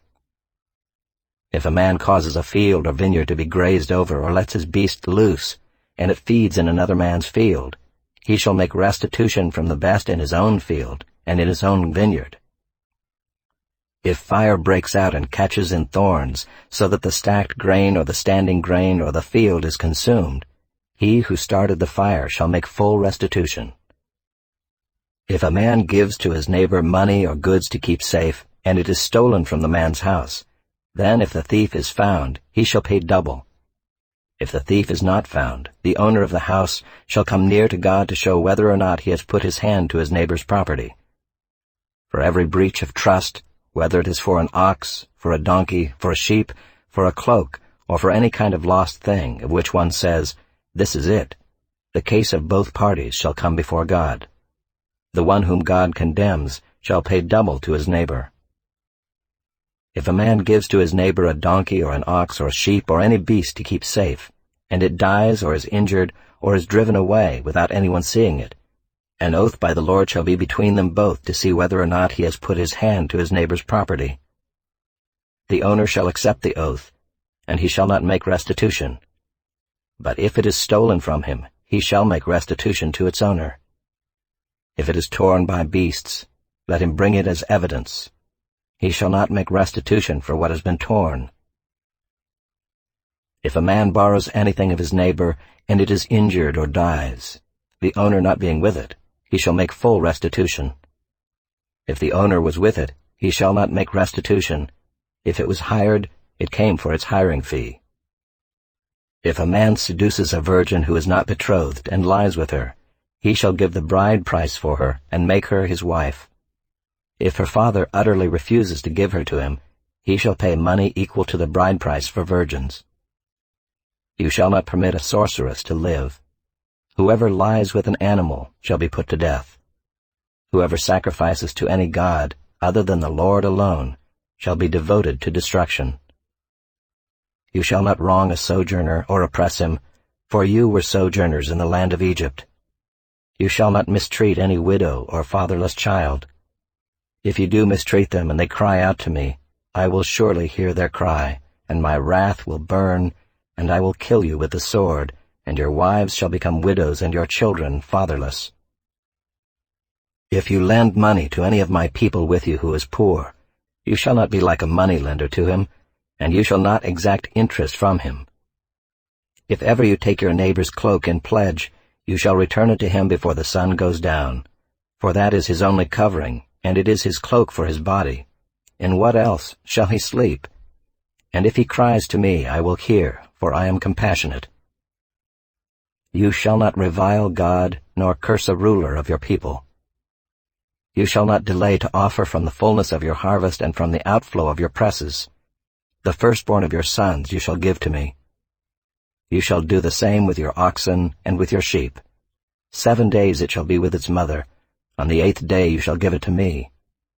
You shall be consecrated to me. Therefore you shall not eat any flesh that is torn by beasts in the field. You shall throw it to the dogs. Chapter 23. You shall not spread a false report. You shall not join hands with a wicked man to be a malicious witness. You shall not fall in with the many to do evil, nor shall you bear witness in a lawsuit, siding with the many, so as to pervert justice, nor shall you be partial to a poor man in his lawsuit. If you meet your enemy's ox or his donkey going astray, you shall bring it back to him. If you see the donkey of one who hates you lying down under its burden, you shall refrain from leaving him with it. You shall rescue it with him. You shall not pervert the justice due to your poor in his lawsuit. Keep far from a false charge, and do not kill the innocent and righteous, for I will not acquit the wicked. And you shall take no bribe, for a bribe blinds the clear-sighted and subverts the cause of those who are in the right. You shall not oppress a sojourner. You know the heart of a sojourner, for you were sojourners in the land of Egypt. For 6 years you shall sow your land and gather in its yield, but the 7th year you shall let it rest and lie fallow, that the poor of your people may eat, and what they leave the beasts of the field may eat. You shall do likewise with your vineyard and with your olive orchard. 6 days you shall do your work, but on the 7th day you shall rest, that your ox and your donkey may have rest, and the son of your servant woman and the alien may be refreshed. Pay attention to all that I have said to you, and make no mention of the names of other gods, nor let it be heard on your lips. 3 times in the year you shall keep a feast to me. You shall keep the feast of unleavened bread. As I commanded you, you shall eat unleavened bread for 7 days at the appointed time in the month of Abib. For in it you came out of Egypt. None shall appear before me empty-handed. You shall keep the feast of harvest, of the firstfruits of your labor, of what you sow in the field. You shall keep the feast of ingathering at the end of the year, when you gather in from the field the fruit of your labor. 3 times in the year shall all your males appear before the Lord God. You shall not offer the blood of my sacrifice with anything leavened, or let the fat of my feast remain until the morning. The best of the firstfruits of your ground you shall bring into the house of the Lord your God. You shall not boil a young goat in its mother's milk. Behold, I send an angel before you to guard you on the way, and to bring you to the place that I have prepared. Pay careful attention to him and obey his voice. Do not rebel against him, for he will not pardon your transgression, for my name is in him. But if you carefully obey his voice and do all that I say, then I will be an enemy to your enemies, and an adversary to your adversaries. When my angel goes before you and brings you to the Amorites and the Hittites and the Perizzites and the Canaanites, the Hivites and the Jebusites, and I blot them out, you shall not bow down to their gods, nor serve them, nor do as they do, but you shall utterly overthrow them and break their pillars in pieces. You shall serve the Lord your God, and he will bless your bread and your water, and I will take sickness away from among you. None shall miscarry or be barren in your land. I will fulfill the number of your days. I will send my terror before you, and will throw into confusion all the people against whom you shall come. And I will make all your enemies turn their backs to you. And I will send hornets before you, which shall drive out the Hivites, the Canaanites, and the Hittites from before you. I will not drive them out from before you in 1 year, lest the land become desolate and the wild beasts multiply against you. Little by little I will drive them out from before you, until you have increased and possessed the land. And I will set your border from the Red Sea to the Sea of the Philistines, and from the wilderness to the Euphrates. For I will give the inhabitants of the land into your hand, and you shall drive them out before you. You shall make no covenant with them and their gods. They shall not dwell in your land, lest they make you sin against me. For if you serve their gods, it will surely be a snare to you. Chapter 24. Then he said to Moses, Come up to the Lord, you and Aaron, Nadab and Abihu, and 70 of the elders of Israel, and worship from afar. Moses alone shall come near to the Lord, but the others shall not come near, and the people shall not come up with him. Moses came and told the people all the words of the Lord and all the rules. And all the people answered with one voice and said, "All the words that the Lord has spoken we will do." And Moses wrote down all the words of the Lord. He rose early in the morning and built an altar at the foot of the mountain, and 12 pillars according to the 12 tribes of Israel. And he sent young men of the people of Israel, who offered burnt offerings and sacrificed peace offerings of oxen to the Lord. And Moses took half of the blood and put it in basins, and half of the blood he threw against the altar. Then he took the book of the covenant and read it in the hearing of the people. And they said, "All that the Lord has spoken we will do, and we will be obedient." And Moses took the blood and threw it on the people and said, "Behold the blood of the covenant that the Lord has made with you in accordance with all these words." Then Moses and Aaron, Nadab and Abihu, and 70 of the elders of Israel went up, and they saw the God of Israel. There was under his feet as it were a pavement of sapphire stone, like the very heaven for clearness. And he did not lay his hand on the chief men of the people of Israel. They beheld God, and ate and drank. The Lord said to Moses, "Come up to me on the mountain and wait there, that I may give you the tablets of stone, with the law and the commandment which I have written for their instruction." So Moses rose with his assistant Joshua, and Moses went up into the mountain of God. And he said to the elders, "Wait here for us until we return to you. And behold, Aaron and Hur are with you. Whoever has a dispute, let him go to them." So Moses went up on the mountain, and the cloud covered the mountain. The glory of the Lord dwelt on Mount Sinai, and the cloud covered it 6 days. And on the 7th day he called to Moses out of the midst of the cloud. Now the appearance of the glory of the Lord was like a devouring fire on the top of the mountain in the sight of the people of Israel. Moses entered the cloud and went up on the mountain. And Moses was on the mountain 40 days and 40 nights.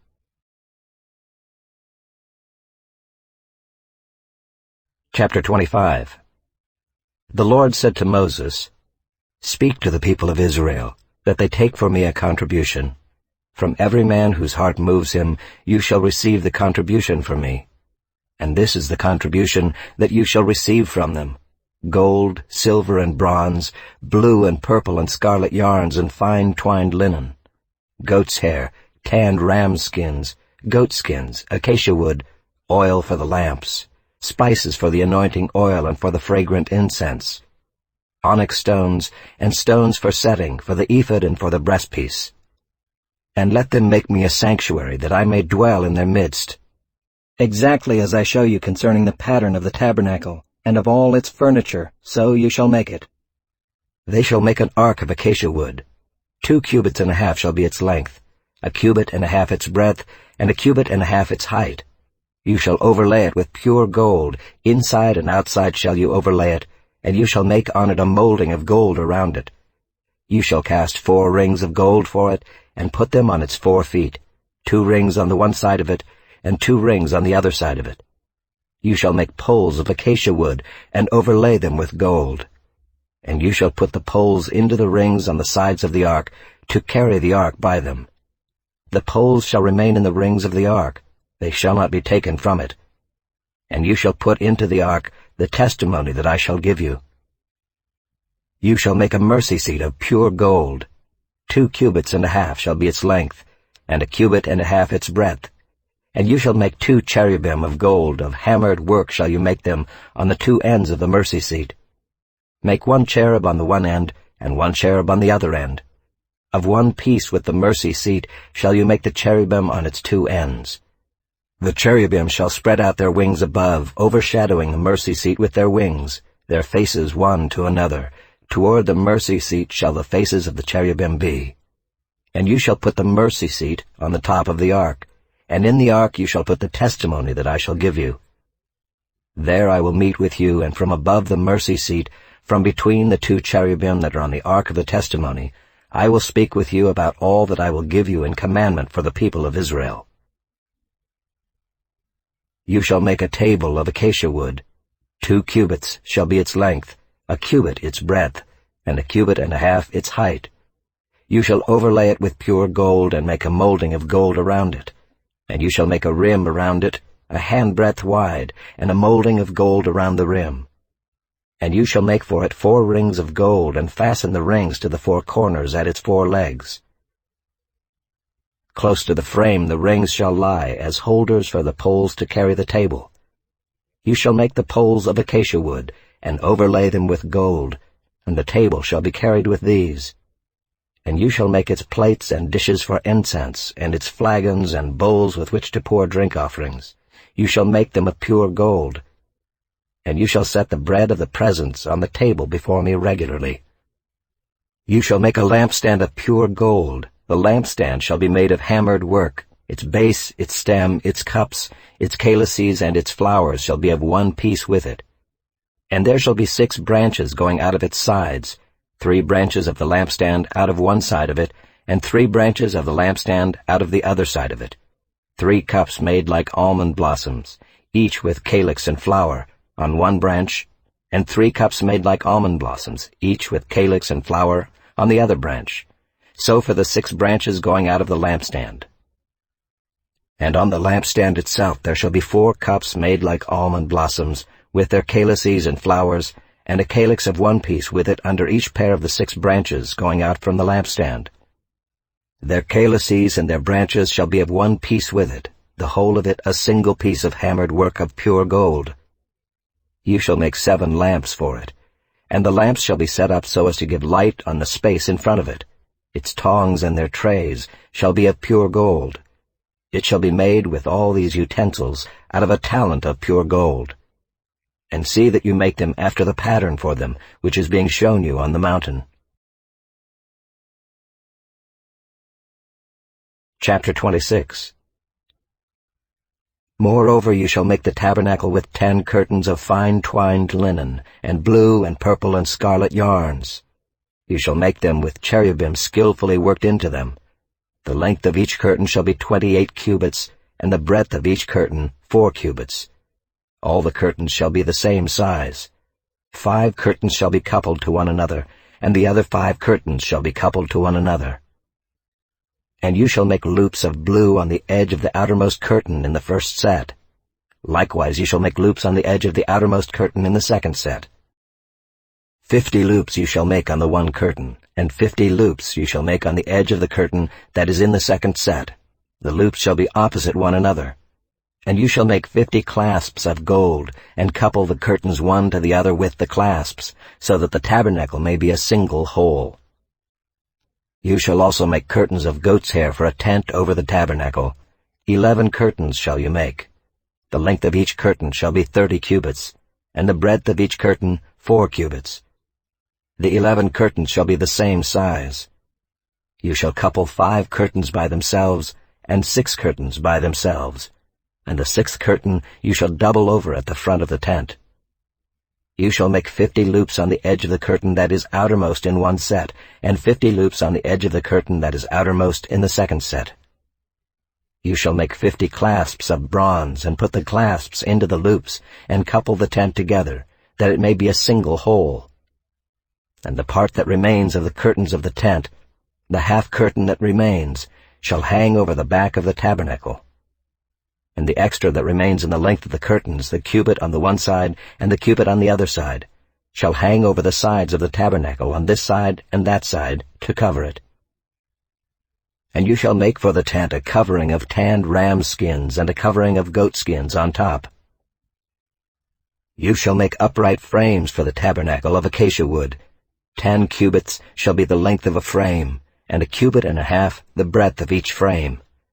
There shall be 2 tenons in each frame for fitting together. So shall you do for all the frames of the tabernacle.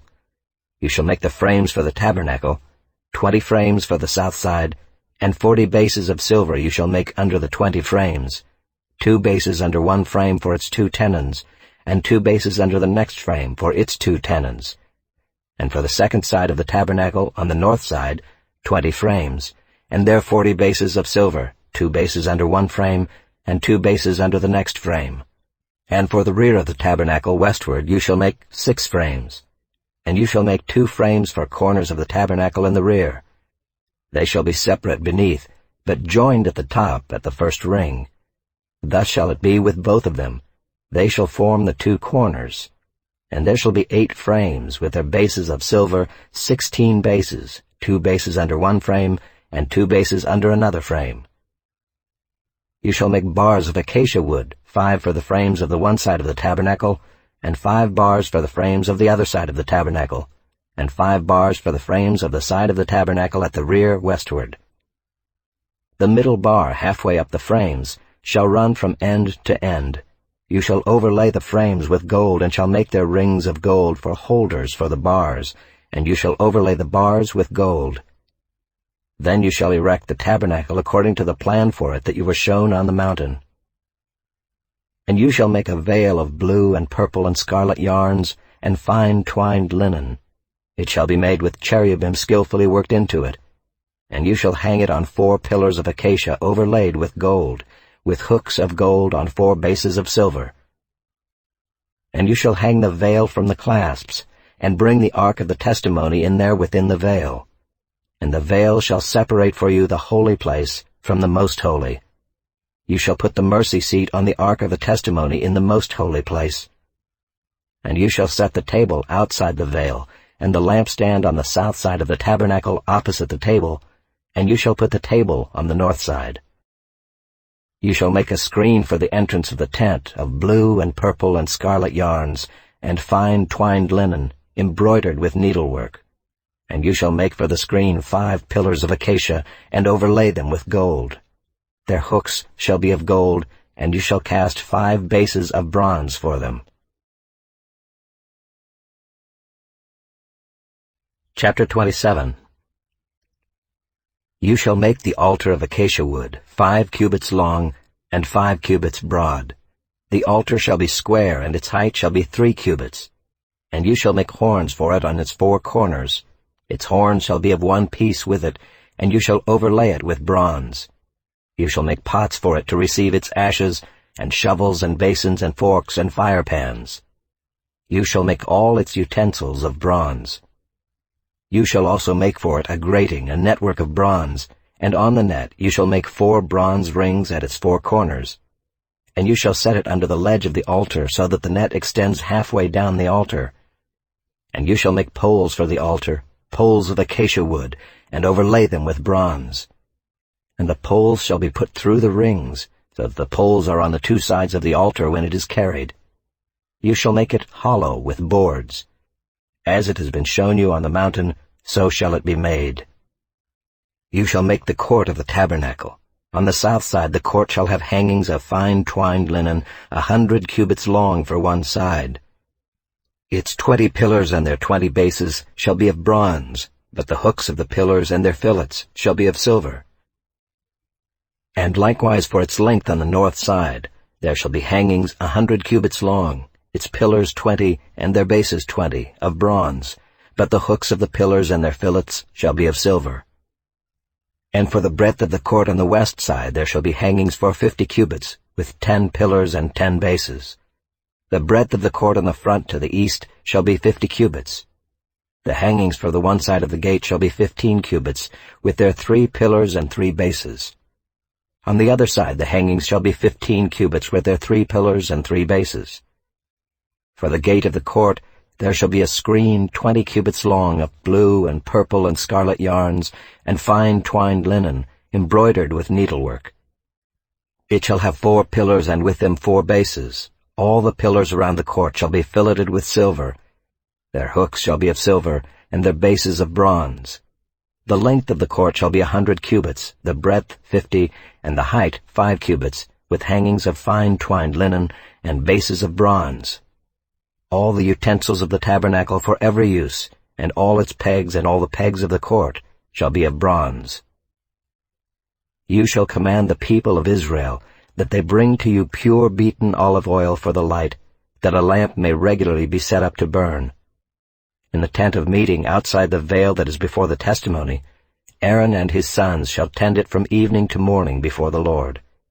It shall be a statute forever to be observed throughout their generations by the people of Israel.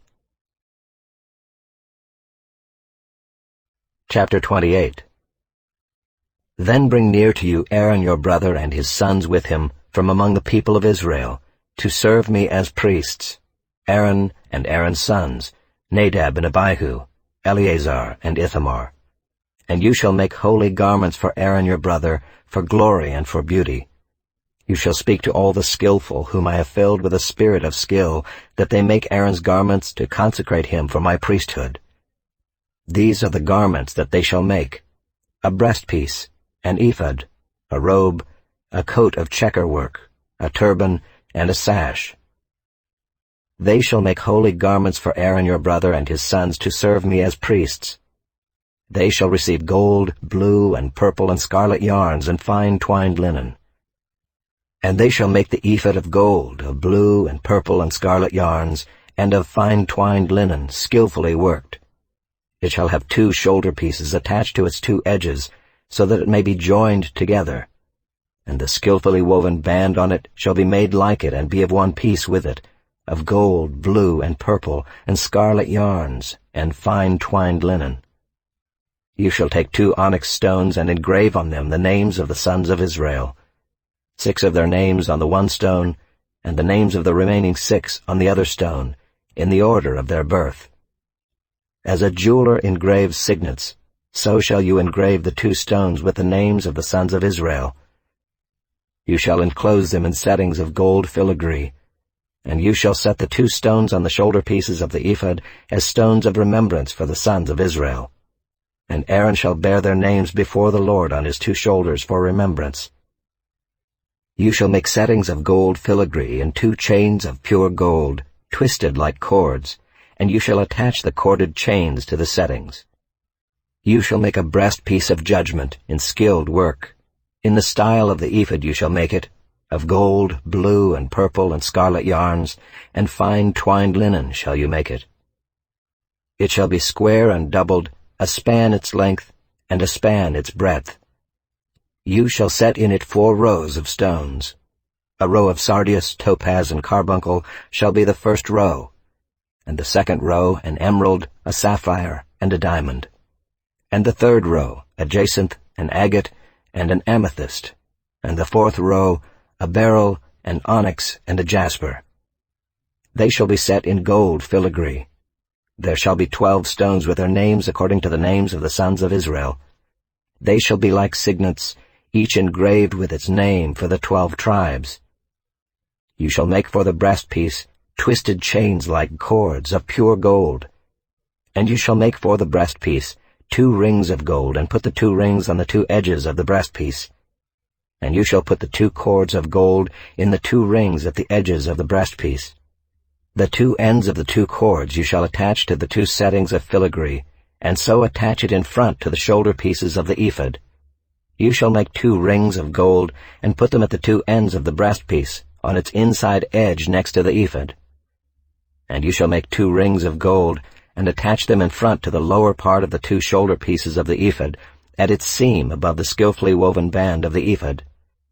And they shall bind the breastpiece by its rings to the rings of the ephod with a lace of blue, so that it may lie on the skillfully woven band of the ephod, so that the breastpiece shall not come loose from the ephod. So Aaron shall bear the names of the sons of Israel in the breastpiece of judgment on his heart, when he goes into the holy place, to bring them to regular remembrance before the Lord. And in the breastpiece of judgment you shall put the Urim and the Thummim, and they shall be on Aaron's heart when he goes in before the Lord. Thus Aaron shall bear the judgment of the people of Israel on his heart before the Lord regularly. You shall make the robe of the ephod all of blue. It shall have an opening for the head in the middle of it, with a woven binding around the opening, like the opening in a garment, so that it may not tear. On its hem you shall make pomegranates of blue and purple and scarlet yarns, around its hem with bells of gold between them, a golden bell and a pomegranate, a golden bell and a pomegranate, around the hem of the robe. And it shall be on Aaron when he ministers, and its sound shall be heard when he goes into the holy place before the Lord, and when he comes out, so that he does not die. You shall make a plate of pure gold, and engrave on it, like the engraving of a signet, holy to the Lord. And you shall fasten it on the turban by a cord of blue. It shall be on the front of the turban. It shall be on Aaron's forehead, and Aaron shall bear any guilt from the holy things that the people of Israel consecrate as their holy gifts. It shall regularly be on his forehead, that they may be accepted before the Lord. You shall weave the coat in checker work of fine linen, and you shall make a turban of fine linen, and you shall make a sash embroidered with needlework. For Aaron's sons you shall make coats and sashes and caps. You shall make them for glory and beauty. And you shall put them on Aaron your brother and on his sons with him, and shall anoint them and ordain them and consecrate them, that they may serve me as priests. You shall make for them linen undergarments to cover their naked flesh. They shall reach from the hips to the thighs, and they shall be on Aaron and on his sons when they go into the tent of meeting, or when they come near the altar to minister in the holy place, lest they bear guilt and die. This shall be a statute forever for him and for his offspring after him. Chapter 29.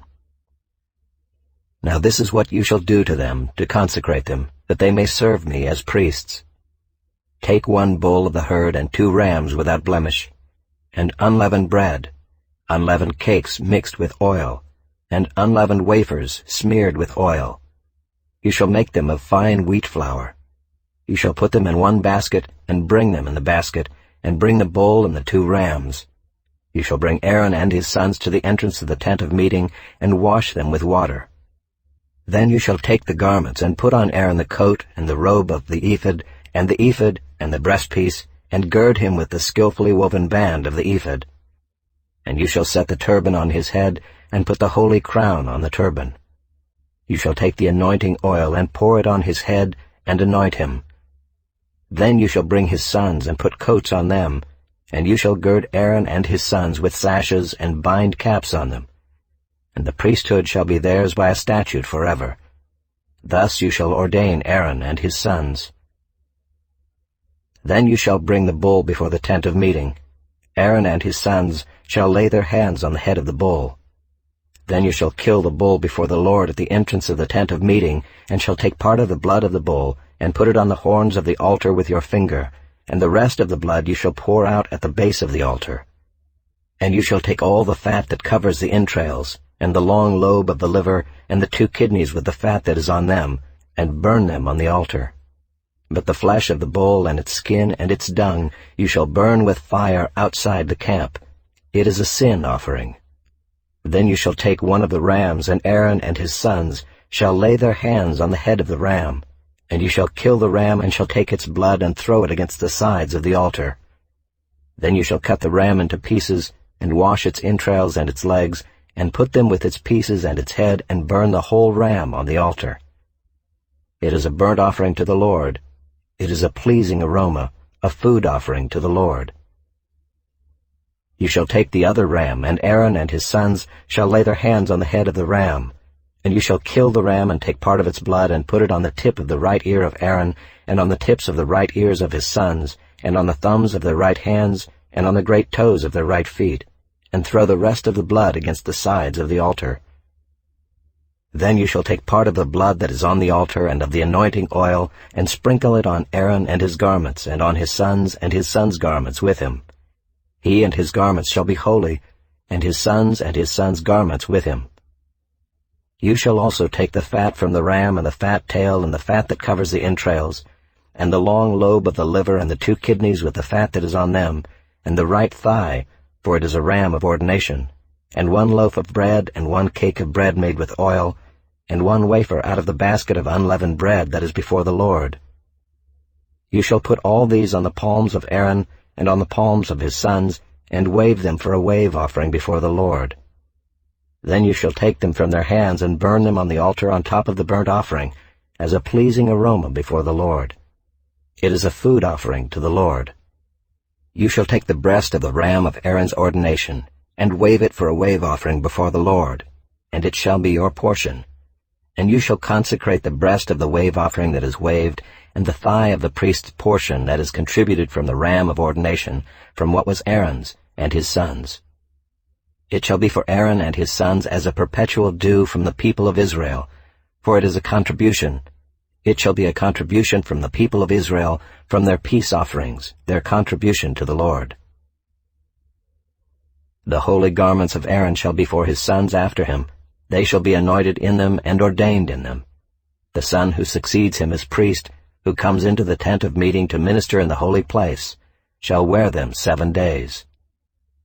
You shall take the ram of ordination, and boil its flesh in a holy place. And Aaron and his sons shall eat the flesh of the ram and the bread that is in the basket in the entrance of the tent of meeting. They shall eat those things with which atonement was made at their ordination and consecration, but an outsider shall not eat of them, because they are holy. And if any of the flesh for the ordination or of the bread remain until the morning, then you shall burn the remainder with fire. It shall not be eaten, because it is holy. Thus you shall do to Aaron and to his sons according to all that I have commanded you. Through 7 days shall you ordain them, and every day you shall offer a bull as a sin offering for atonement. Also you shall purify the altar when you make atonement for it, and shall anoint it to consecrate it. 7 days you shall make atonement for the altar and consecrate it, and the altar shall be most holy. Whatever touches the altar shall become holy. Now this is what you shall offer on the altar: 2 lambs a year old, day by day, regularly. 1 lamb you shall offer in the morning, and the other lamb you shall offer at twilight. And with the first lamb 1/10 measure of fine flour, mingled with 1/4 of a hin of beaten oil, and 1/4 of a hin of wine for a drink offering. The other lamb you shall offer at twilight, and shall offer with it a grain offering and its drink offering, as in the morning, for a pleasing aroma, a food offering to the Lord. It shall be a regular burnt offering throughout your generations at the entrance of the tent of meeting before the Lord, where I will meet with you to speak to you there. There I will meet with the people of Israel, and it shall be sanctified by my glory. I will consecrate the tent of meeting and the altar. Aaron also and his sons I will consecrate to serve me as priests. I will dwell among the people of Israel, and will be their God. And they shall know that I am the Lord their God, who brought them out of the land of Egypt, that I might dwell among them. I am the Lord their God. Chapter 30. You shall make an altar on which to burn incense. You shall make it of acacia wood. 1 cubit shall be its length, and 1 cubit its breadth. It shall be square, and 2 cubits shall be its height. Its horns shall be of 1 piece with it. You shall overlay it with pure gold, its top and around its sides and its horns. And you shall make a molding of gold around it. And you shall make 2 golden rings for it. Under its molding on 2 opposite sides of it you shall make them, and they shall be holders for poles with which to carry it. You shall make the poles of acacia wood and overlay them with gold. And you shall put it in front of the veil that is above the ark of the testimony, in front of the mercy seat that is above the testimony, where I will meet with you. And Aaron shall burn fragrant incense on it. Every morning when he dresses the lamps he shall burn it, and when Aaron sets up the lamps at twilight he shall burn it, a regular incense offering before the Lord throughout your generations. You shall not offer unauthorized incense on it, or a burnt offering, or a grain offering, and you shall not pour a drink offering on it. Aaron shall make atonement on its horns once a year. With the blood of the sin offering of atonement he shall make atonement for it once in the year throughout your generations. It is most holy to the Lord. The Lord said to Moses, When you take the census of the people of Israel, then each shall give a ransom for his life to the Lord when you number them, that there be no plague among them when you number them. Each one who is numbered in the census shall give this, 1/2 shekel, according to the shekel of the sanctuary. The shekel is 20 gerahs, 1/2 shekel as an offering to the Lord. Everyone who is numbered in the census, from 20 years old and upward, shall give the Lord's offering. The rich shall not give more, and the poor shall not give less than the 1/2 shekel when you give the Lord's offering to make atonement for your lives. You shall take the atonement money from the people of Israel, and shall give it for the service of the tent of meeting, that it may bring the people of Israel to remembrance before the Lord, so as to make atonement for your lives. The Lord said to Moses, "You shall also make a basin of bronze with its stand of bronze for washing. You shall put it between the tent of meeting and the altar, and you shall put water in it, with which Aaron and his sons shall wash their hands and their feet. When they go into the tent of meeting, or when they come near the altar to minister, to burn a food offering to the Lord, they shall wash with water, so that they may not die. They shall wash their hands and their feet, so that they may not die. It shall be a statute forever to them, even to him and to his offspring throughout their generations." The Lord said to Moses, "Take the finest spices, of liquid myrrh 500 shekels, and of sweet-smelling cinnamon half as much, that is 250, and 250 of aromatic cane, and 500 of cassia, according to the shekel of the sanctuary, and a hin of olive oil. And you shall make of these a sacred anointing oil blended as by the perfumer. It shall be a holy anointing oil. With it you shall anoint the tent of meeting and the ark of the testimony, and the table and all its utensils, and the lampstand and its utensils, and the altar of incense, and the altar of burnt offering with all its utensils, and the basin and its stand. You shall consecrate them, that they may be most holy. Whatever touches them will become holy. You shall anoint Aaron and his sons, and consecrate them, that they may serve me as priests. And you shall say to the people of Israel, This shall be my holy anointing oil throughout your generations. It shall not be poured on the body of an ordinary person, and you shall make no other like it in composition. It is holy, and it shall be holy to you. Whoever compounds any like it, or whoever puts any of it on an outsider, shall be cut off from his people." The Lord said to Moses, "Take sweet spices, stacte and onycha and galbanum, sweet spices with pure frankincense, of each there shall be an equal part, and make an incense blended as by the perfumer, seasoned with salt, pure and holy. You shall beat some of it very small, and put part of it before the testimony in the tent of meeting, where I shall meet with you. It shall be most holy for you. And the incense that you shall make according to its composition you shall not make for yourselves. It shall be for you holy to the Lord. Whoever makes any like it to use as perfume shall be cut off from his people." Chapter 31. The Lord said to Moses, "See, I have called by my name Bezalel the son of Uri, son of Hur, of the tribe of Judah, and I have filled him with the Spirit of God, with ability and intelligence, with knowledge and all craftsmanship, to devise artistic designs, to work in gold, silver, and bronze, in cutting stones for setting, and in carving wood, to work in every craft. And behold, I have appointed with him Aholiab, the son of Ahisamach, of the tribe of Dan.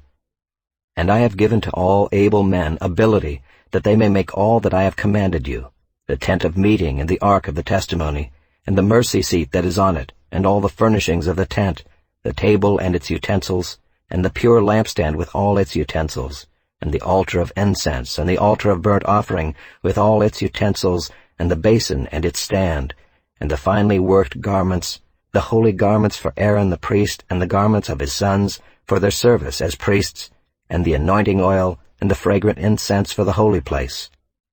According to all that I have commanded you, they shall do." And the Lord said to Moses, "You are to speak to the people of Israel and say, Above all you shall keep my Sabbaths, for this is a sign between me and you throughout your generations, that you may know that I, the Lord, sanctify you. You shall keep the Sabbath because it is holy for you. Everyone who profanes it shall be put to death.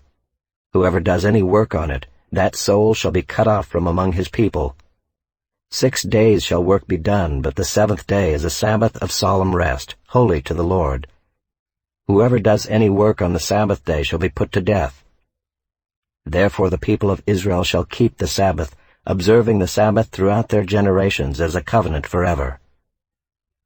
It is a sign forever between me and the people of Israel, that in 6 days the Lord made heaven and earth, and on the 7th day he rested and was refreshed. And he gave to Moses, when he had finished speaking with him on Mount Sinai, the 2 tablets of the testimony, tablets of stone written with the finger of God. Chapter 32.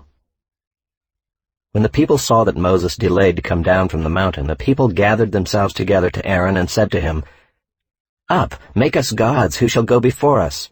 As for this Moses, the man who brought us up out of the land of Egypt, we do not know what has become of him." So Aaron said to them, "Take off the rings of gold that are in the ears of your wives, your sons, and your daughters, and bring them to me." So all the people took off the rings of gold that were in their ears and brought them to Aaron, and he received the gold from their hand and fashioned it with a graving tool and made a golden calf. And they said, "These are your gods, O Israel, who brought you up out of the land of Egypt." When Aaron saw this, he built an altar before it, and Aaron made a proclamation and said, "Tomorrow shall be a feast to the Lord." And they rose up early the next day and offered burnt offerings and brought peace offerings. And the people sat down to eat and drink and rose up to play. And the Lord said to Moses, "Go down, for your people whom you brought up out of the land of Egypt have corrupted themselves. They have turned aside quickly out of the way that I commanded them. They have made for themselves a golden calf, and have worshipped it, and sacrificed to it, and said, 'These are your gods, O Israel, who brought you up out of the land of Egypt.' And the Lord said to Moses, I have seen this people, and behold, it is a stiff-necked people. Now therefore let me alone, that my wrath may burn hot against them, and I may consume them, in order that I may make a great nation of you." But Moses implored the Lord his God, and said, "O Lord, why does your wrath burn hot against your people, whom you have brought out of the land of Egypt with great power and with a mighty hand? Why should the Egyptians say, 'With evil intent did he bring them out, to kill them in the mountains, and to consume them from the face of the earth'? Turn from your burning anger, and relent from this disaster against your people. Remember Abraham, Isaac, and Israel your servants, to whom you swore by your own self, and said to them, 'I will multiply your offspring as the stars of heaven, and all this land that I have promised I will give to your offspring, and they shall inherit it forever.' And the Lord relented from the disaster that he had spoken of bringing on his people. Then Moses turned and went down from the mountain with the 2 tablets of the testimony in his hand, tablets that were written on both sides. On the front and on the back they were written. The tablets were the work of God, and the writing was the writing of God, engraved on the tablets. When Joshua heard the noise of the people as they shouted, he said to Moses, "There is a noise of war in the camp." But he said, "It is not the sound of shouting for victory, or the sound of the cry of defeat, but the sound of singing that I hear." And as soon as he came near the camp and saw the calf and the dancing, Moses' anger burned hot, and he threw the tablets out of his hands and broke them at the foot of the mountain. He took the calf that they had made and burned it with fire and ground it to powder and scattered it on the water and made the people of Israel drink it. And Moses said to Aaron, "What did this people do to you that you have brought such a great sin upon them?" And Aaron said, "Let not the anger of my Lord burn hot. You know the people, that they are set on evil. For they said to me, 'Make us gods who shall go before us.' As for this Moses, the man who brought us up out of the land of Egypt, we do not know what has become of him. So I said to them, 'Let any who have gold take it off.' So they gave it to me, and I threw it into the fire, and out came this calf." And when Moses saw that the people had broken loose, for Aaron had let them break loose, to the derision of their enemies, then Moses stood in the gate of the camp and said, "Who is on the Lord's side? Come to me." And all the sons of Levi gathered around him, and he said to them, "Thus says the Lord God of Israel, Put your sword on your side, each of you, and go to and fro from gate to gate throughout the camp, and each of you kill his brother and his companion and his neighbor." And the sons of Levi did according to the word of Moses. And that day about 3,000 men of the people fell. And Moses said, "Today you have been ordained for the service of the Lord, each one at the cost of his son and of his brother, so that he might bestow a blessing upon you this day." The next day Moses said to the people, "You have sinned a great sin, and now I will go up to the Lord. Perhaps I can make atonement for your sin." So Moses returned to the Lord and said, "Alas, this people has sinned a great sin. They have made for themselves gods of gold. But now, if you will, forgive their sin, but if not, please blot me out of your book that you have written." But the Lord said to Moses, "Whoever has sinned against me I will blot out of my book. But now go, lead the people to the place about which I have spoken to you. Behold, my angel shall go before you. Nevertheless, in the day when I will visit their sin upon them." Then the Lord sent a plague on the people, because they made the calf, the one that Aaron made. Chapter 33. The Lord said to Moses, "Depart, go up from here, you and the people whom you have brought up out of the land of Egypt, to the land of which I swore to Abraham, Isaac, and Jacob, saying, 'To your offspring I will give it.' I will send an angel before you, and I will drive out the Canaanites, the Amorites, the Hittites, the Perizzites, the Hivites, and the Jebusites. Go up to a land flowing with milk and honey. But I will not go up among you, lest I consume you on the way, for you are a stiff-necked people." When the people heard this disastrous word, they mourned, and no one put on his ornaments, for the Lord had said to Moses, "Say to the people of Israel, you are a stiff-necked people. If for a single moment I should go up among you, I would consume you. So now take off your ornaments, that I may know what to do with you." Therefore the people of Israel stripped themselves of their ornaments from Mount Horeb onward. Now Moses used to take the tent and pitch it outside the camp, far off from the camp, and he called it the tent of meeting. And everyone who sought the Lord would go out to the tent of meeting, which was outside the camp. Whenever Moses went out to the tent, all the people would rise up, and each would stand at his tent door and watch Moses until he had gone into the tent. When Moses entered the tent, the pillar of cloud would descend and stand at the entrance of the tent, and the Lord would speak with Moses. And when all the people saw the pillar of cloud standing at the entrance of the tent, all the people would rise up and worship, each at his tent door. Thus the Lord used to speak to Moses face to face, as a man speaks to his friend. When Moses turned again into the camp, his assistant Joshua the son of Nun, a young man, would not depart from the tent. Moses said to the Lord, "See, you say to me, 'Bring up this people,' but you have not let me know whom you will send with me. Yet you have said, 'I know you by name,' and you have also found favor in my sight. Now therefore, if I have found favor in your sight, please show me now your ways, that I may know you in order to find favor in your sight. Consider, too, that this nation is your people." And he said, "My presence will go with you, and I will give you rest." And he said to him, "If your presence will not go with me, do not bring us up from here. For how shall it be known that I have found favor in your sight, I and your people? Is it not in your going with us, so that we are distinct, I and your people, from every other people on the face of the earth?" And the Lord said to Moses, "This very thing that you have spoken I will do, for you have found favor in my sight, and I know you by name." Moses said, "Please show me your glory." And he said, "I will make all my goodness pass before you, and will proclaim before you my name, the Lord. And I will be gracious to whom I will be gracious, and will show mercy on whom I will show mercy." "But," he said, "you cannot see my face, for man shall not see me and live." And the Lord said, "Behold, there is a place by me where you shall stand on the rock, and while my glory passes by, I will put you in a cleft of the rock, and I will cover you with my hand until I have passed by. Then I will take away my hand, and you shall see my back, but my face shall not be seen." Chapter 34. The Lord said to Moses, "Cut for yourself 2 tablets of stone like the first, and I will write on the tablets the words that were on the first tablets which you broke. Be ready by the morning, and come up in the morning to Mount Sinai, and present yourself there to me on the top of the mountain. No one shall come up with you, and let no one be seen throughout all the mountain. Let no flocks or herds graze opposite that mountain."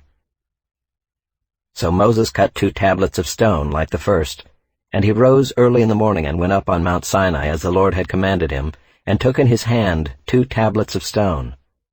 the Lord descended in the cloud and stood with him there, and proclaimed the name of the Lord. The Lord passed before him and proclaimed, the Lord, a God merciful and gracious, slow to anger and abounding in steadfast love and faithfulness, keeping steadfast love for thousands, forgiving iniquity and transgression and sin, but who will by no means clear the guilty, visiting the iniquity of the fathers on the children and the children's children to the third and the fourth generation. And Moses quickly bowed his head toward the earth and worshipped.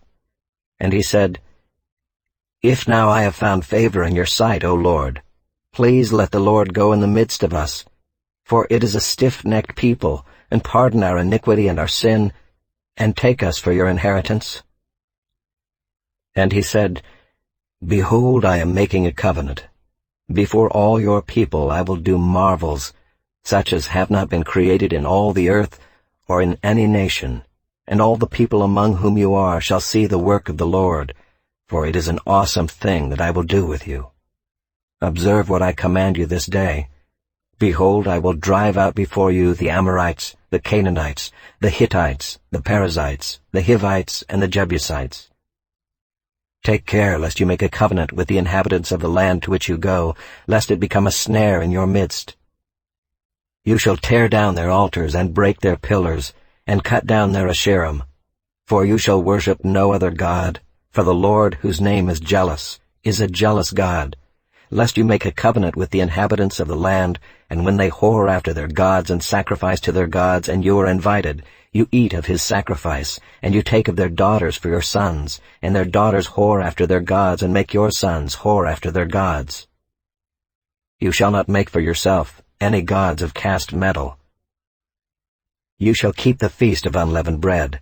7 days you shall eat unleavened bread, as I commanded you, at the time appointed in the month Abib, for in the month Abib you came out from Egypt. All that open the womb are mine, all your male livestock, the firstborn of cow and sheep. The firstborn of a donkey you shall redeem with a lamb, or if you will not redeem it, you shall break its neck. All the firstborn of your sons you shall redeem, and none shall appear before me empty-handed. 6 days you shall work, but on the 7th day you shall rest. In plowing time and in harvest you shall rest. You shall observe the feast of weeks, the firstfruits of wheat harvest, and the feast of ingathering at the year's end. 3 times in the year shall all your males appear before the Lord God, the God of Israel. For I will cast out nations before you, and enlarge your borders. No one shall covet your land when you go up to appear before the Lord your God 3 times in the year. You shall not offer the blood of my sacrifice with anything leavened, or let the sacrifice of the feast of the Passover remain until the morning. The best of the firstfruits of your ground you shall bring to the house of the Lord your God. You shall not boil a young goat in its mother's milk. And the Lord said to Moses, Write these words, for in accordance with these words I have made a covenant with you and with Israel. So he was there with the Lord 40 days and 40 nights. He neither ate bread nor drank water, and he wrote on the tablets the words of the covenant, the 10 commandments. When Moses came down from Mount Sinai with the 2 tablets of the testimony in his hand as he came down from the mountain, Moses did not know that the skin of his face shone because he had been talking with God. Aaron and all the people of Israel saw Moses, and behold, the skin of his face shone, and they were afraid to come near him. But Moses called to them, and Aaron and all the leaders of the congregation returned to him, and Moses talked with them.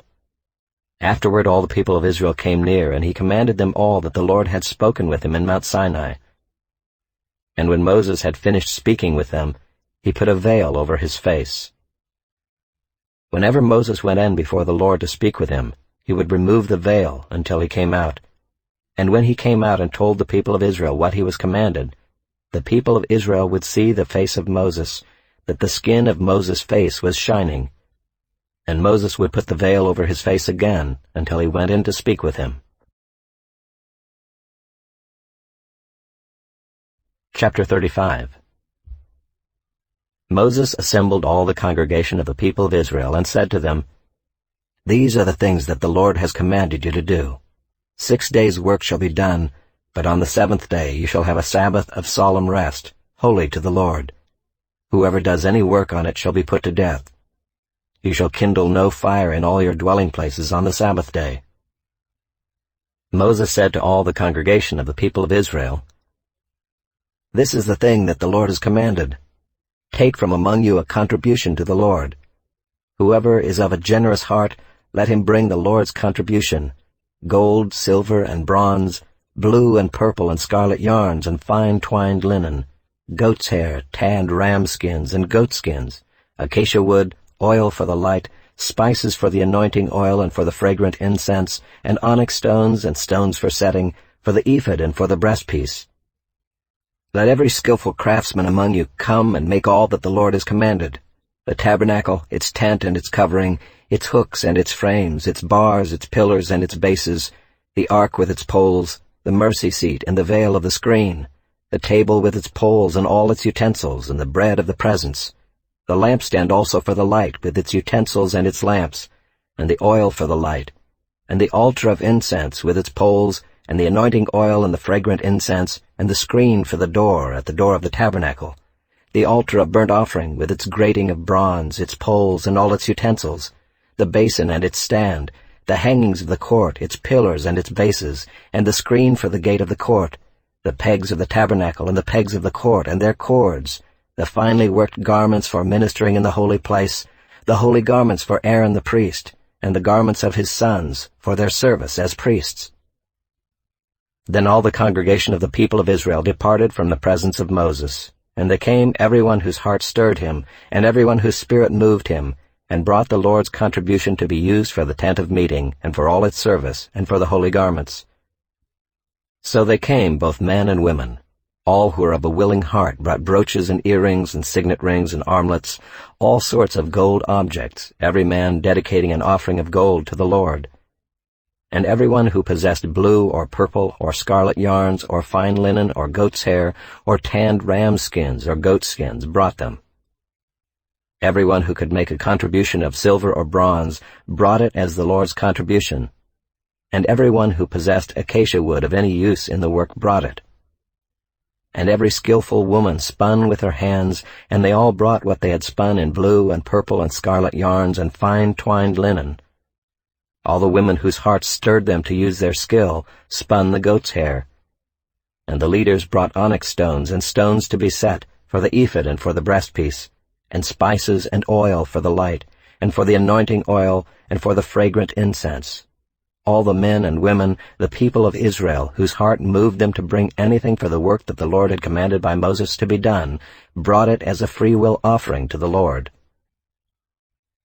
Then Moses said to the people of Israel, "See, the Lord has called by name Bezalel the son of Uri, son of Hur, of the tribe of Judah, and he has filled him with the Spirit of God, with skill, with intelligence, with knowledge, and with all craftsmanship, to devise artistic designs, to work in gold and silver and bronze, in cutting stones for setting, and in carving wood, for work in every skilled craft. And he has inspired him to teach, both him and Aholiab the son of Ahisamach of the tribe of Dan. He has filled him with skill to do every sort of work done by an engraver or by a designer or by an embroiderer in blue and purple and scarlet yarns and fine twined linen, or by a weaver, by any sort of workman or skilled designer."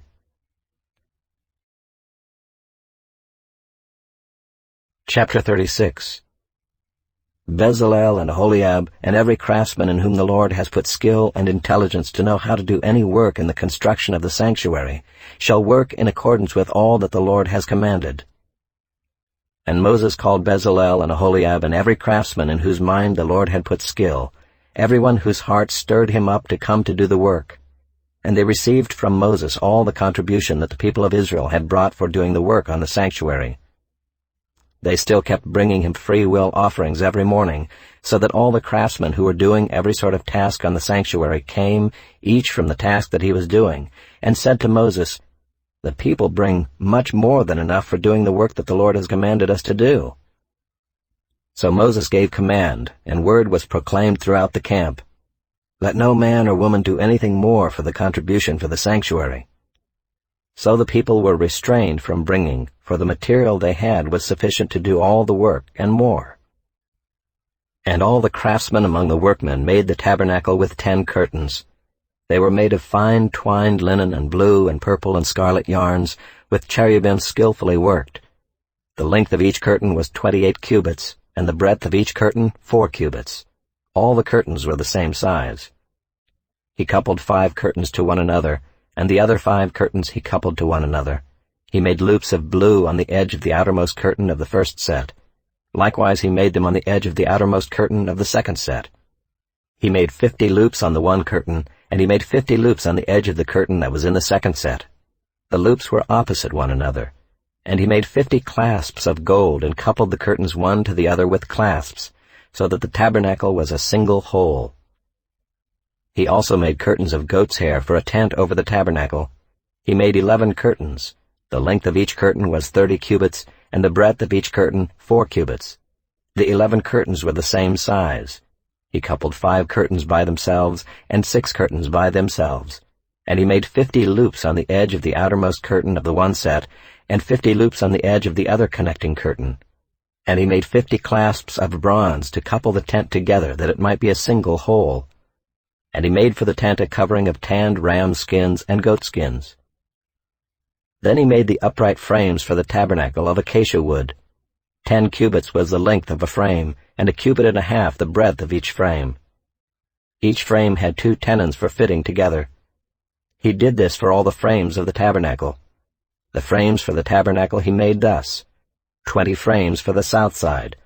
And he made 40 bases of silver under the 20 frames, 2 bases under one frame for its 2 tenons, and 2 bases under the next frame for its 2 tenons. For the second side of the tabernacle on the north side, he made 20 frames and their 40 bases of silver, 2 bases under one frame, and 2 bases under the next frame. For the rear of the tabernacle westward he made 6 frames. He made 2 frames for corners of the tabernacle in the rear, and they were separate beneath, but joined at the top at the first ring. He made 2 of them this way for the 2 corners. There were 8 frames with their bases of silver, 16 bases, under every frame 2 bases. He made bars of acacia wood, 5 for the frames of the one side of the tabernacle, and 5 bars for the frames of the other side of the tabernacle, and 5 bars for the frames of the tabernacle at the rear westward. And he made the middle bar to run from end to end halfway up the frames. And he overlaid the frames with gold, and made the rings of gold for holders for the bars, and overlaid the bars with gold. He made the veil of blue and purple and scarlet yarns and fine twined linen, with cherubim skillfully worked into it he made it. And for it he made 4 pillars of acacia, and overlaid them with gold. Their hooks were of gold, and he cast for them 4 bases of silver. He also made a screen for the entrance of the tent, of blue and purple and scarlet yarns, and fine twined linen, embroidered with needlework, and its 5 pillars with their hooks. He overlaid their capitals, and their fillets were of gold, but their 5 bases were of bronze. Chapter 37. Bezalel made the ark of acacia wood. 2.5 cubits was its length, 1.5 cubits its breadth, and 1.5 cubits its height. And he overlaid it with pure gold inside and outside, and made a molding of gold around it. And he cast for it 4 rings of gold for its 4 feet, 2 rings on its one side and 2 rings on its other side. And he made poles of acacia wood and overlaid them with gold, and put the poles into the rings on the sides of the ark to carry the ark. And he made a mercy seat of pure gold. 2.5 cubits was its length, and 1.5 cubits its breadth. And he made 2 cherubim of gold. He made them of hammered work on the 2 ends of the mercy seat, 1 cherub on the one end, and 1 cherub on the other end. Of one piece with the mercy seat he made the cherubim on its 2 ends. The cherubim spread out their wings above, overshadowing the mercy seat with their wings, with their faces one to another. Toward the mercy seat were the faces of the cherubim. He also made the table of acacia wood. 2 cubits was its length, 1 cubit its breadth, and 1.5 cubits its height. And he overlaid it with pure gold, and made a molding of gold around it. And he made a rim around it 1 handbreadth wide, and made a molding of gold around the rim. He cast for it 4 rings of gold, and fastened the rings to the 4 corners at its 4 legs. Close to the frame were the rings, as holders for the poles to carry the table.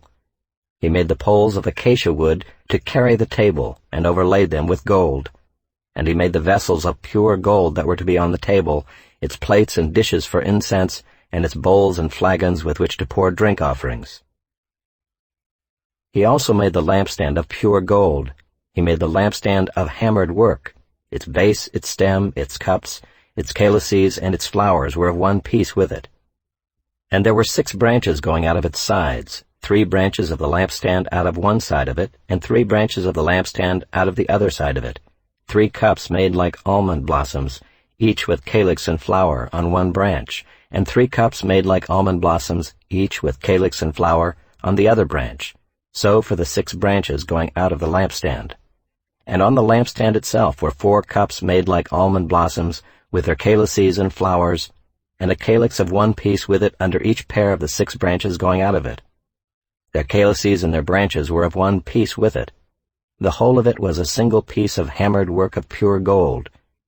And he made its 7 lamps and its tongs and its trays of pure gold. He made it and all its utensils out of a talent of pure gold. He made the altar of incense out of acacia wood. Its length was a cubit, and its breadth was a cubit. It was square, and 2 cubits was its height. Its horns were of one piece with it.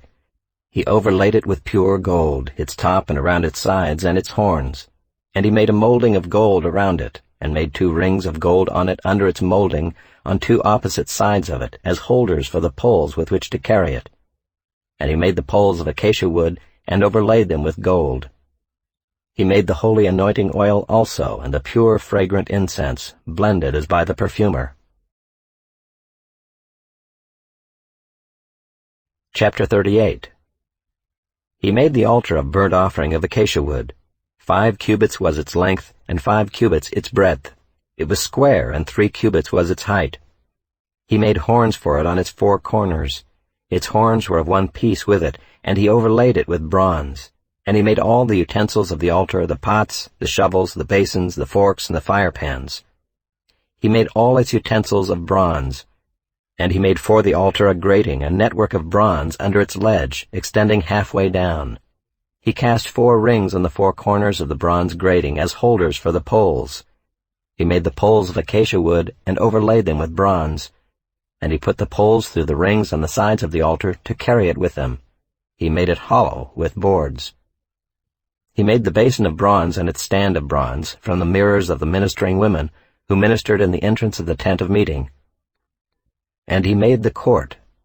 For the south side the hangings of the court were of fine twined linen, 100 cubits. Their 20 pillars and their 20 bases were of bronze, but the hooks of the pillars and their fillets were of silver. And for the north side there were hangings of 100 cubits. Their 20 pillars, their 20 bases were of bronze, but the hooks of the pillars and their fillets were of silver. And for the west side were hangings of 50 cubits. Their 10 pillars and their 10 bases, the hooks of the pillars and their fillets were of silver. And for the front to the east, 50 cubits. The hangings for one side of the gate were 15 cubits, with their 3 pillars and 3 bases. And so for the other side. On both sides of the gate of the court were hangings of 15 cubits, with their 3 pillars and their 3 bases.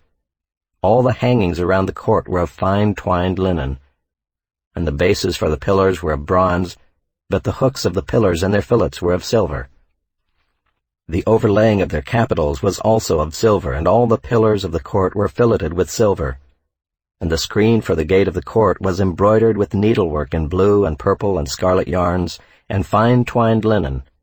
It was 20 cubits long and 5 cubits high in its breadth, corresponding to the hangings of the court. And their pillars were 4 in number. Their 4 bases were of bronze, their hooks of silver, and the overlaying of their capitals and their fillets of silver. And all the pegs for the tabernacle and for the court all around were of bronze. These are the records of the tabernacle of the testimony, as they were recorded at the commandment of Moses, the responsibility of the Levites under the direction of Ithamar the son of Aaron the priest. Bezalel the son of Uri the son of Hur, of the tribe of Judah, made all that the Lord commanded Moses, and with him was Aholiab the son of Ahisamach, of the tribe of Dan, an engraver and designer and embroiderer in blue and purple and scarlet yarns, and fine twined linen. All the gold that was used for the work and all the construction of the sanctuary, the gold from the offering, was 29 talents and 730 shekels, by the shekel of the sanctuary. The silver from those of the congregation who were recorded was 100 talents, and 1,775 shekels, by the shekel of the sanctuary.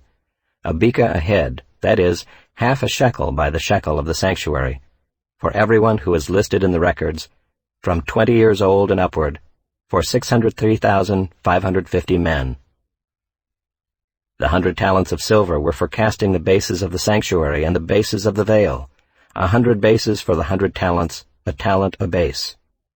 And of the 1,775 shekels he made hooks for the pillars and overlaid their capitals and made fillets for them.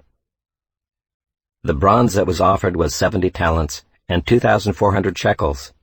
With it he made the bases for the entrance of the tent of meeting, the bronze altar and the bronze grating for it, and all the utensils of the altar, the bases around the court, and the bases of the gate of the court, all the pegs of the tabernacle, and all the pegs around the court. Chapter 39. From the blue and purple and scarlet yarns they made finely woven garments, for ministering in the holy place. They made the holy garments for Aaron, as the Lord had commanded Moses. He made the ephod of gold, blue, and purple and scarlet yarns, and fine twined linen. And they hammered out gold leaf, and he cut it into threads to work into the blue and purple and the scarlet yarns, and into the fine twined linen, in skilled design. They made for the ephod attaching shoulder pieces, joined to it at its two edges. And the skillfully woven band on it was of one piece with it, and made like it, of gold, blue, and purple and scarlet yarns, and fine twined linen, as the Lord had commanded Moses. They made the onyx stones, enclosed in settings of gold filigree, and engraved like the engravings of a signet, according to the names of the sons of Israel. And he set them on the shoulder pieces of the ephod to be stones of remembrance for the sons of Israel, as the Lord had commanded Moses. He made the breastpiece, in skilled work, in the style of the ephod, of gold, blue, and purple and scarlet yarns, and fine twined linen. It was square. They made the breastpiece doubled, a span its length, and a span its breadth when doubled. And they set in it 4 rows of stones. A row of sardius, topaz, and carbuncle was the first row, and the second row, an emerald, a sapphire, and a diamond, and the third row, a jacinth, an agate, and an amethyst, and the fourth row, a beryl, an onyx, and a jasper. They were enclosed in settings of gold filigree. There were 12 stones with their names according to the names of the sons of Israel. They were like signets, each engraved with its name, for the 12 tribes. And they made on the breastpiece twisted chains like cords of pure gold. And they made 2 settings of gold filigree and 2 gold rings, and put the 2 rings on the 2 edges of the breastpiece. And they put the 2 cords of gold and the 2 rings at the edges of the breastpiece. They attached the 2 ends of the 2 cords to the 2 settings of filigree. Thus they attached it in front to the shoulder pieces of the ephod. Then they made 2 rings of gold and put them at the 2 ends of the breastpiece, on its inside edge next to the ephod. And they made 2 rings of gold and attached them in front to the lower part of the 2 shoulder pieces of the ephod, at its seam above the skillfully woven band of the ephod. And they bound the breastpiece by its rings to the rings of the ephod with a lace of blue, so that it should lie on the skillfully woven band of the ephod, and that the breastpiece should not come loose from the ephod, as the Lord had commanded Moses. He also made the robe of the ephod woven all of blue, and the opening of the robe in it was like the opening in a garment, with a binding around the opening, so that it might not tear. On the hem of the robe they made pomegranates of blue and purple and scarlet yarns, and fine twined linen. They also made bells of pure gold, and put the bells between the pomegranates all around the hem of the robe, between the pomegranates, a bell and a pomegranate, a bell and a pomegranate, around the hem of the robe for ministering, as the Lord had commanded Moses. They also made the coats woven of fine linen for Aaron and his sons, and the turban of fine linen, and the caps of fine linen, and the linen undergarments of fine twined linen, and the sash of fine twined linen, and of blue and purple and scarlet yarns, embroidered with needlework, as the Lord had commanded Moses. They made the plate of the holy crown of pure gold, and wrote on it an inscription like the engraving of a signet, Holy to the Lord. And they tied to it a cord of blue to fasten it on the turban above, as the Lord had commanded Moses. Thus all the work of the tabernacle of the tent of meeting was finished, and the people of Israel did according to all that the Lord had commanded Moses, so they did. Then they brought the tabernacle to Moses, the tent and all its utensils, its hooks, its frames, its bars, its pillars, and its bases, the covering of tanned ram skins and goat skins, and the veil of the screen, the ark of the testimony with its poles and the mercy seat, the table with all its utensils and the bread of the presence, the lampstand of pure gold and its lamps with a lamp set and all its utensils, and the oil for the light, the golden altar, the anointing oil and the fragrant incense, and the screen for the entrance of the tent, the bronze altar and its grating of bronze, its poles and all its utensils, the basin and its stand, the hangings of the court, its pillars and its bases, and the screen for the gate of the court, its cords and its pegs, and all the utensils for the service of the tabernacle, for the tent of meeting, the finely worked garments for ministering in the holy place, the holy garments for Aaron the priest, and the garments of his sons for their service as priests. According to all that the Lord had commanded Moses, so the people of Israel had done all the work. And Moses saw all the work, and behold, they had done it, as the Lord had commanded, so had they done it. Then Moses blessed them. Chapter 40. The Lord spoke to Moses, saying, On the first day of the first month you shall erect the tabernacle of the tent of meeting, and you shall put in it the ark of the testimony, and you shall screen the ark with the veil. And you shall bring in the table and arrange it, and you shall bring in the lampstand and set up its lamps. And you shall put the golden altar for incense before the ark of the testimony, and set up the screen for the door of the tabernacle. You shall set the altar of burnt offering before the door of the tabernacle of the tent of meeting, and place the basin between the tent of meeting and the altar, and put water in it. And you shall set up the court all around, and hang up the screen for the gate of the court. Then you shall take the anointing oil, and anoint the tabernacle and all that is in it, and consecrate it and all its furniture, so that it may become holy. You shall also anoint the altar of burnt offering and all its utensils, and consecrate the altar, so that the altar may become most holy. You shall also anoint the basin and its stand, and consecrate it. Then you shall bring Aaron and his sons to the entrance of the tent of meeting, and shall wash them with water, and put on Aaron the holy garments. And you shall anoint him and consecrate him, that he may serve me as priest. You shall bring his sons also, and put coats on them, and anoint them as you anointed their father, that they may serve me as priests. And their anointing shall admit them to a perpetual priesthood throughout their generations. This Moses did according to all that the Lord had commanded him, so he did. In the first month in the second year, on the first day of the month, the tabernacle was erected. Moses erected the tabernacle. He laid its bases and set up its frames, and put in its poles, and raised up its pillars. And he spread the tent over the tabernacle, and put the covering of the tent over it, as the Lord had commanded Moses. He took the testimony and put it into the ark, and put the poles on the ark, and set the mercy seat above on the ark. And he brought the ark into the tabernacle, and set up the veil of the screen, and screened the ark of the testimony, as the Lord had commanded Moses. He put the table in the tent of meeting on the north side of the tabernacle, outside the veil, and arranged the bread on it before the Lord, as the Lord had commanded Moses. He put the lampstand in the tent of meeting, opposite the table on the south side of the tabernacle, and set up the lamps before the Lord, as the Lord had commanded Moses. He put the golden altar in the tent of meeting before the veil, and burned fragrant incense on it, as the Lord had commanded Moses. He put in place the screen for the door of the tabernacle, and he set the altar of burnt offering at the entrance of the tabernacle of the tent of meeting, and offered on it the burnt offering and the grain offering, as the Lord had commanded Moses. He set the basin between the tent of meeting and the altar, and put water in it for washing, with which Moses and Aaron and his sons washed their hands and their feet. When they went into the tent of meeting, and when they approached the altar, they washed, as the Lord commanded Moses. And he erected the court around the tabernacle and the altar, and set up the screen at the gate of the court. So Moses finished the work. Then the cloud covered the tent of meeting, and the glory of the Lord filled the tabernacle.